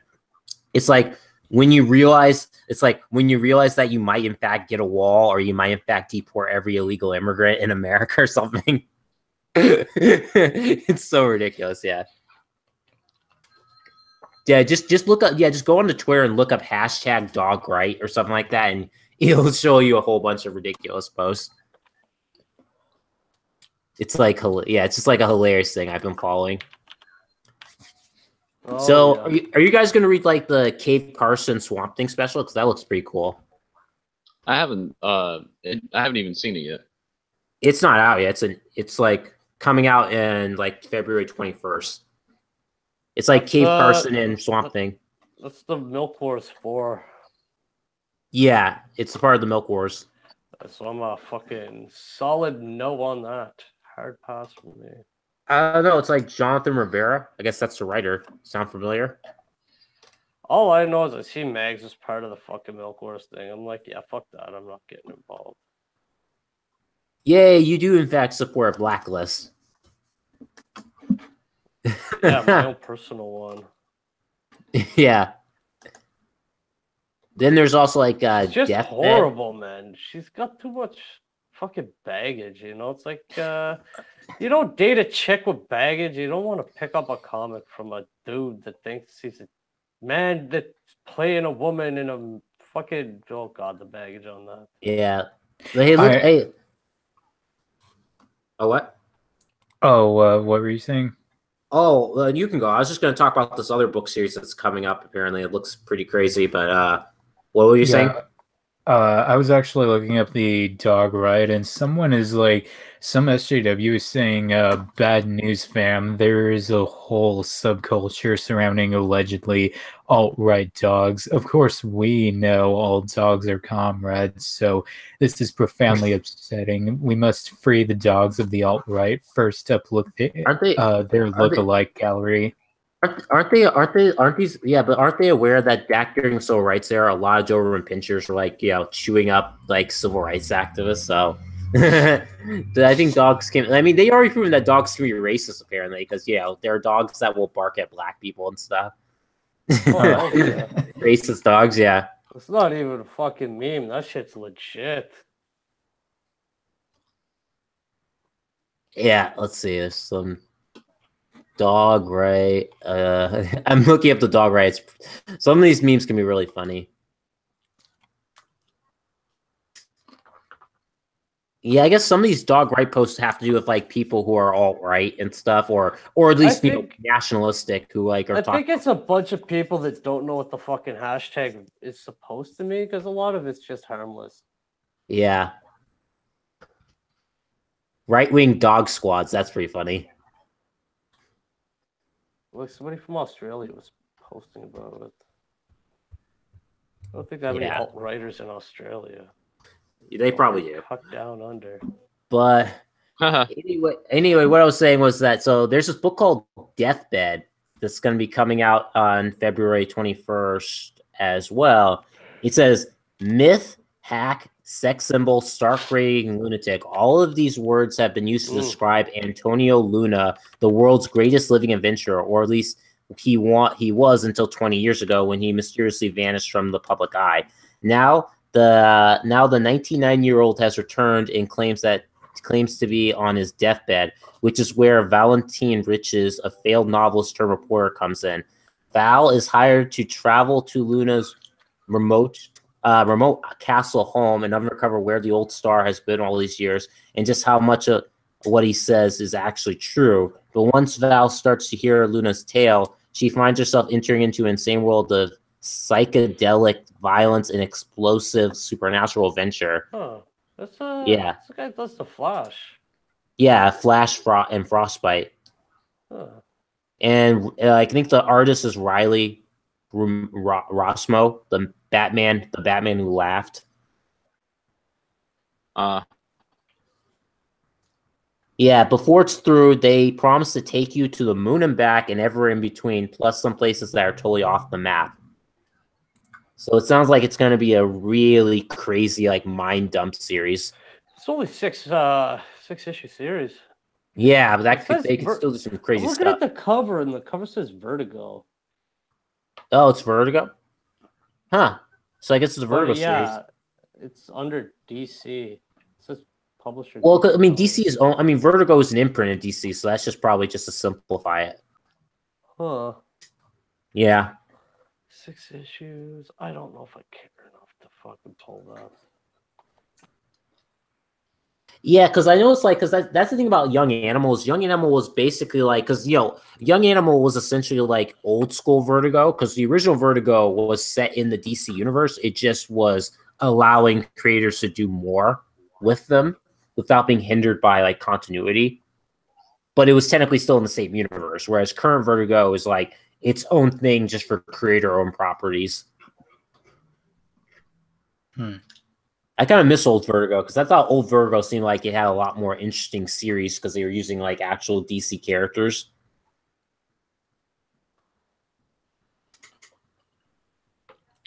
Yeah, I know. What do you guys think? So Constantine, he's part of the DC universe now, or he's still Vertigo? No, he's part of DC universe. He's been in the universe for like since the New 52 a while. Because like Vertigo, basically, they took several Vertigo stuff out of there to bring into the main universe. Because like originally Vertigo used a lot of DC characters to make their own little series and stuff. But when they decided they wanted Vertigo to be exclusively creator-owned characters, they wanted to take all the other ones out. Like the Doom Patrol used to have a Vertigo series, which was really insane and great. Doomsday, they still make that at Vertigo or with Doom DC? Patrol. I found Doom Patrol. Oh, Doom Patrol. Like Grant Morrison had a famous series years ago, back in the 90s. That was from Vertigo. Yeah. Yeah, aren't they still doing that? No. Vertigo only has creator-owned content. None of the brands are at Vertigo anymore. Oh, okay. Yeah, you guys knew that, right, Walt and Ricardo? Don't read Vertigo. Do what? I haven't read Vertigo. But you guys know how, like, okay, so you guys remember at Vertigo used to have a Doom Patrol series and like a couple other like DC characters in them. Yeah. Yeah, like Grant Morrison. But then recently they decided that they were going to have Vertigo just be creator-owned, like original characters. So they took out like the DC characters, so they no longer can be part of like the Vertigo imprint. So in a sense, Young Animal is kind of like old school Vertigo. Oh, right on. Yeah, because that's what Young Animal reminds me of. Is Young Animal is like, yeah, old school Vertigo. All right, guys, we're gonna have to check out. Yeah, later on, it is getting a little late, so yeah, we'll probably have to end it now too because it is close to the cutoff time. So. The fucking dog needs to go out again. I don't know. What? Well, he needs to go out again for what? Dog food. Pardon? He needs to go out again for what? For another shit. He's fucking sitting over at the door like a little bitch. Look at him. He's fucking just sitting there. He's not sitting. He's lying. Well, whatever. Same shit. Anyways, no, guys. Wrong terminology. Whatever. Anyways, I'll hit you up on chat and we'll do it again next week. Yeah, I'll see you guys later. I'll see you later, Ricardo. All right, hell yeah. Yeah, get on time, Walt. Come on, man. Sorry about that. I had a late night last night. I'm loving my new job. Good grief. I worked fucking Monday through Friday from like. Yeah, you want to quickly mention your job, like what, something crazy happened or something? Oh, dude, like I responded to, I work as I'm on a government fucking factory / air base right now, which is fucking crazy, dude. We get so you're a government job? Yes, government benefits. And I'm like armed security government for jobs that. are really great. Like getting a government job. Oh yeah, dude. Like I've been dressing like a fucking pimp. Like Jesus Christ, out tie and shit. You have to look good. Yeah. Facility. Yeah, you have to look good. You can't look Man, like a bum. Yeah. Hell, exactly. Got to keep a good appearance. You know what I'm saying? Be not necessarily clean shaven, but you have to be very presentable. You can't walk in with like a fucking neck beard or some shit. You know what I'm saying? Yeah, they give you a gun. But oh yeah. I mean, not yet. I mean, this is only my first week on the job, so I've been armed security before, but I'm taking my gun classes starting next week. Yeah, there's a whole bunch of procedures and background checks on background checks that they have to do in criminal, all this other stuff, which is fine because I've already passed like a bunch of those before. Hell, I passed like a top secret clearance once, so I know they're not going to find shit on me. You know what I'm saying? I'm good. But man, just remember to mention that you're part black, so they can give you a free ride. Not at all. Like I don't even fucking I don't try to play the whole whatever oppression Olympics game. Fuck that. I'd rather be held on my merits and I know. Some people have been saying that people should do that just because they don't know that you're actually like, not an SJW. Oh yeah. Well, I'm not. Yeah. I mean, I've been talking with everybody out there. Everybody's cool as shit. Like most of them are ex-military, which is really, really cool because I mean, they're not going to put up with no bullshit. And but there was a call because they thought people were like stealing equipment out of one of these government facilities, and these fucking facilities have like millions upon millions of worth of like hundreds of millions worth of fucking shit that we guard and stuff like that. Yeah. And it was like my first day patrolling with one of my new sergeants, and he's like, we need to make it to this parking lot right now. You know what I'm saying? We're looking for this type of vehicle. And I showed up like fucking balls out. You know what I'm saying? Up there, like my first fucking week of the job. I'm not armed, so I was a little worried about that, but I knew he was. So I was like, whatever, fuck it. So we show up there, and it was a false alarm. It was just like a son and a father and son contractor, but they didn't follow the right protocols to bring in their own equipment, and it was a big mix-up. But we got cameras every fucking where, so we caught them moving some shit. We just tried to tell them, look, do procedures this way and whatever. But I mean, this place is fucking on it. You know what I'm saying? This is like it's fucking great, dude. I'm extremely excited being in the position I'm at. So you didn't put chips in you?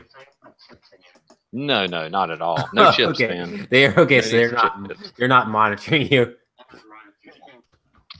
No, they are monitoring us, but like they monitor us by our like key badges. It's like a electronic fingerprint. Anytime we go anywhere, we have to we hit our badges by each door, so they know. Okay, I got on this position at this time and mess like that. Well, I guess what I mean is like they're not listening to you everywhere. Like they're not listening to you right now and stuff saying. I doubt it. You know what I'm saying? I doubt they even know I'm like. I don't think they give a shit really about like your whole social media status. Like they didn't ask for my fucking Twitter or nothing. You know what I mean? Yeah. But they don't care that you're a major shitlord. Not at all, dude. As a matter of fact, most of the people I work with are fucking shit talking crazy people like myself. It's awesome. I mean, we talk about all sorts of shit, and I don't want to say they're all conservative, but politics has not even like come up really in the talk. But like anytime we just sit around doing shit. Yeah, well, I mean, the command center is fucking. There's a lot to fucking do on the job. You know what I'm saying? You're constantly doing something. Well, if you're doing security, I mean, I don't think security really seems to do politics that much. Like, at least where I work, the security there don't seem to, really talk about that stuff. So. Oh no, dude! Like, I was like walking through the mat room, and my lieutenant was walking with us, and we saw this one engineer guy working in there, and he was former Air Force or some shit. And he was like, "Man, did you hear about something Trump did?" And I was like, and I kind of looked at him. I was like, "What the fuck?" I was like, "What did Trump do?" He's like, he said something about it. He wants a military parade or something like that to something about copying North Korea. Did you guys hear anything about this? Because I didn't even hear about this shit. Yeah, I heard about it. Some like people got worried saying that's like kind of like that's like what a fascist would do. But I mean, it's a military parade, and it's like other countries do that, not just North Korea. I'm pretty sure. So. Oh yeah. I mean, I know Russia does. Any company with a strong military does like to do a show of force or whatever. But I mean, it's universally known that the U.S. has an extremely strong fucking military. Well, like, yeah, it's just common but again, we have a lot of anti-military people here who just think, "Oh, that's U.S. imperialism," because we have those people here. So people are just going to panic about it and stuff. So yeah, but that was a thing. Yeah. Kind of old my news lieutenant right looked now. at me and smirked after I was like, "Look, man, I know Trump does a lot of dumb shit." I was like, "I'm not like a staunch Trump supporter, but he's better than the alternative we could have had." I was like, "The reason one of the only reasons I like him is because he pisses off all the right people, and he exposes a lot of bullshit going on." Did you watch like Black Pigeon Speaks Hillary Clinton video where he lists like all of her lies or something like that? Like it's like top 10 lies or whatever. I didn't see that particular video, but I did see the one where he fucked her up about the places in Ethiopia or Haiti, excuse me, where the Clinton Foundation like basically fucking raped the shit out of like their natural resources and fucked over a bunch of. He mentions that in the video about like the Clinton Foundation, but you should check out the video. I'll post it to the chat. It's like a really good video. Like he doesn't talk about any of like the like conspiracy theories. Like he talks about like the actual stuff, that you can find about her, and like that stuff alone is really damning about like what type of person she is. Like I think they've proven that she's some form of sociopath, and she's like a sociopathic liar or something like that. Oh yeah, as a matter of fact, that was like one of the worst candidates, most corrupt candidates you could have ran in a fucking presidential election in the history of the world. And she's the only fucking candidate that didn't succeed, succeed or not succeed, but fucking didn't give a campaign statement. Well, no, like okay, so when you have a presidential election, you've got one candidate, the other, and then when one candidate obviously wins all the votes, it's like in their percentage they're going to win. The other one normally drops out. It's like, yeah, I'm going to relinquish my campaign for whatever. She was the only candidate in history that never fucking gave a concession speech. Is that what it's called? I guess so. Yeah. I forgot what the name of the speech is. I'm not that guy. But yeah, but that's just the thing is that with it's like running a Clinton is like running a Bush basically. Like the both families are hated by like the people who are against the establishment because there's a huge hatred of political establishment because of all the corruption, all of the lies, which is why, I mean, that's one of the reasons why a lot of people jumped on the Trump train was because he's anti-establishment and he can back it up because he has no political history. Yep. Like he's the first non-politician to win the presidency, which is pretty surprising because you would think that given how the United States is built, you would think that there would be more non-politician presidents, which they can be, but there can be, but it's like basically always been a politician since like the beginning.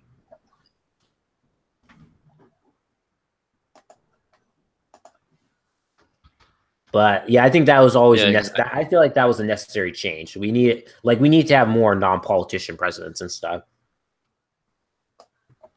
No, I agree. Well, that's one of the reasons I think that he did get elected. He was such an outside fucking candidate, and I think that's what people were trying to go with Obama. People have been fed up with this kind of bullshit game for a long time in America. Oh no, and I think that's what they expected Obama to be. Think about Obama. Okay, Obama's legacy has essentially been destroyed because all of these like leaks now that have been coming out when you have a new administration, all of the secrets are more likely to come out about the previous administration. Especially if the administration after wants to leak that stuff. And all these leaks that have been coming out just shows that the Obama administration was extremely corrupt. Like even before all these leaks, they were using the IRS to spy on the Tea Party. Basically, anyone who was considered like, their opponents or enemies because they were right wing, they were being like spied on by like the IRS or something like that. Yep. It's like insane. Like these people were paranoid about like right wing groups and stuff, which is like disgusting. Absolutely. I know. Yeah.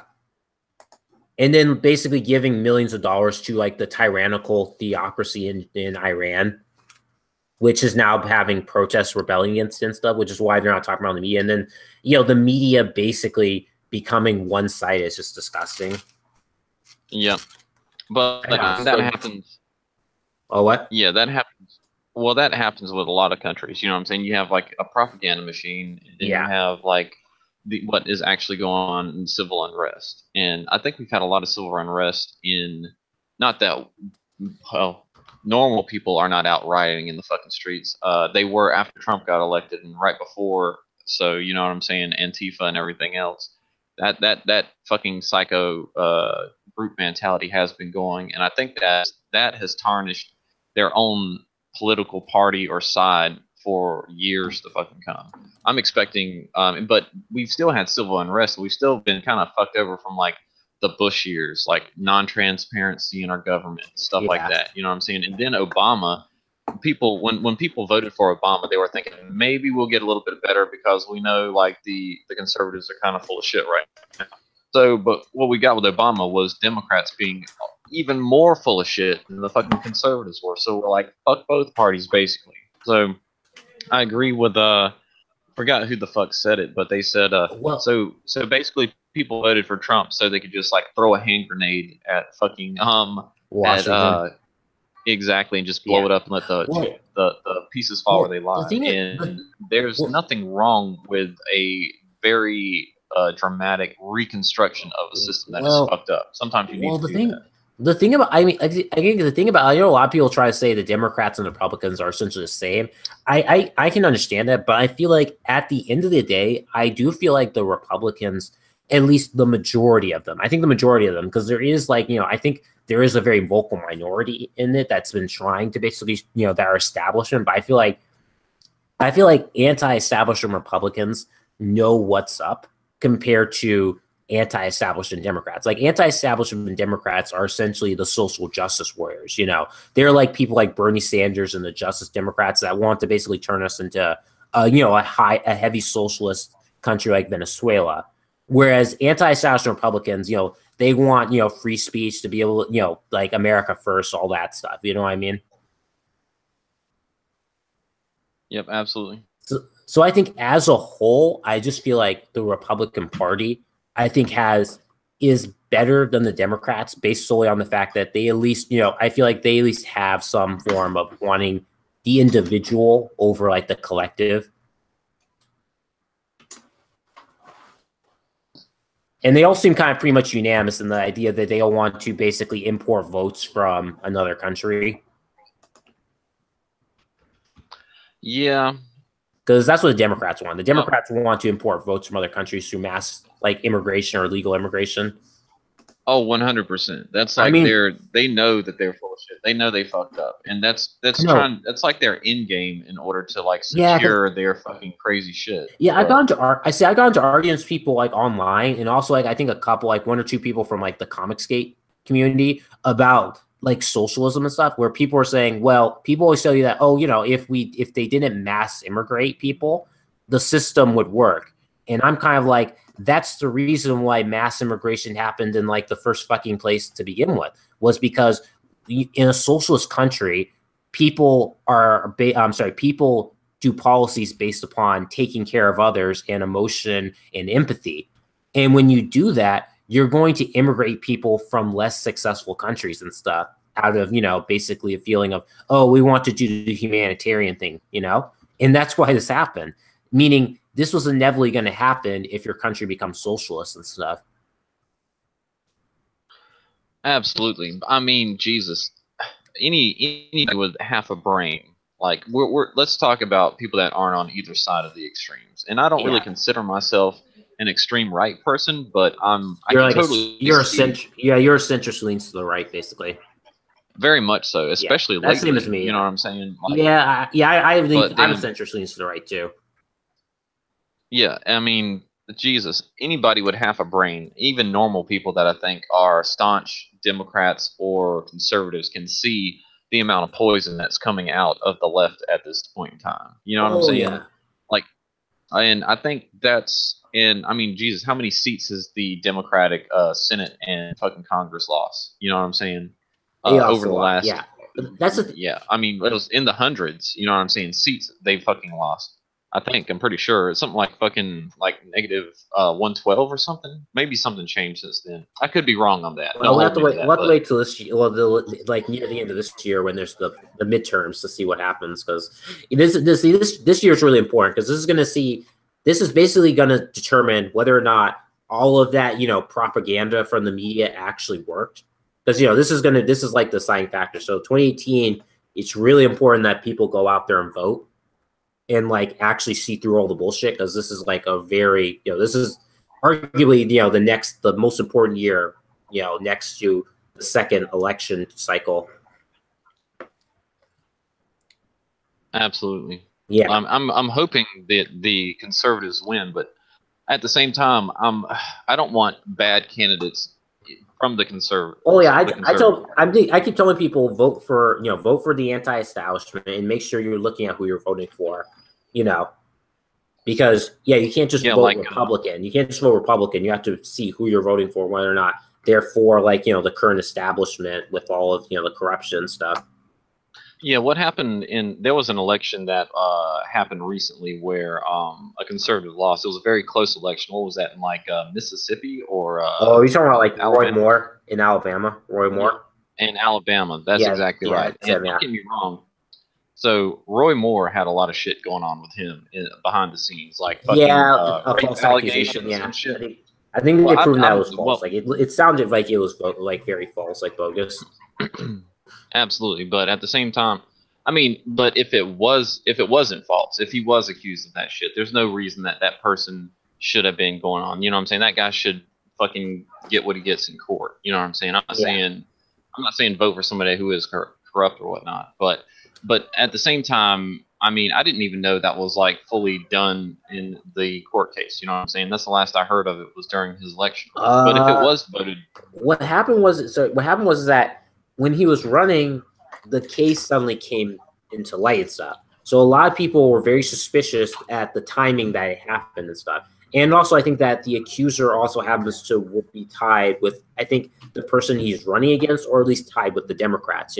Like the accuser is tied with his opponents and stuff. So a lot of people were calling bullshit, and there were also like discrepancies on the proof, like the evidence that was brought forth, where it seemed like it was very dubious that you couldn't really, give it definitively. So it was an instance where people were now worried that when someone runs who's the anti-establishment, they're just going to accuse them of rape or something like that. Yep. Yeah. As in, they're basically going to weaponize rape accusation to basically silence political dissent. Absolutely. But it's like with Me Too, basically. Hell yeah. No, wait, I forgot. Sorry. Yeah, but it's just, it's all pretty crazy. But yeah. Well, I should probably cut it off right now since like it's getting a little late. Yeah. So anyway, people, so this has been another great stream, and if you guys want to if you guys like what you saw, then you can just like hit the like button, subscribe, or go to either of these fine gentlemen's channels. And you guys can, it's Godzilla and Florence, so you probably find their channels on YouTube. And, tell them where they can find you on Twitter, too.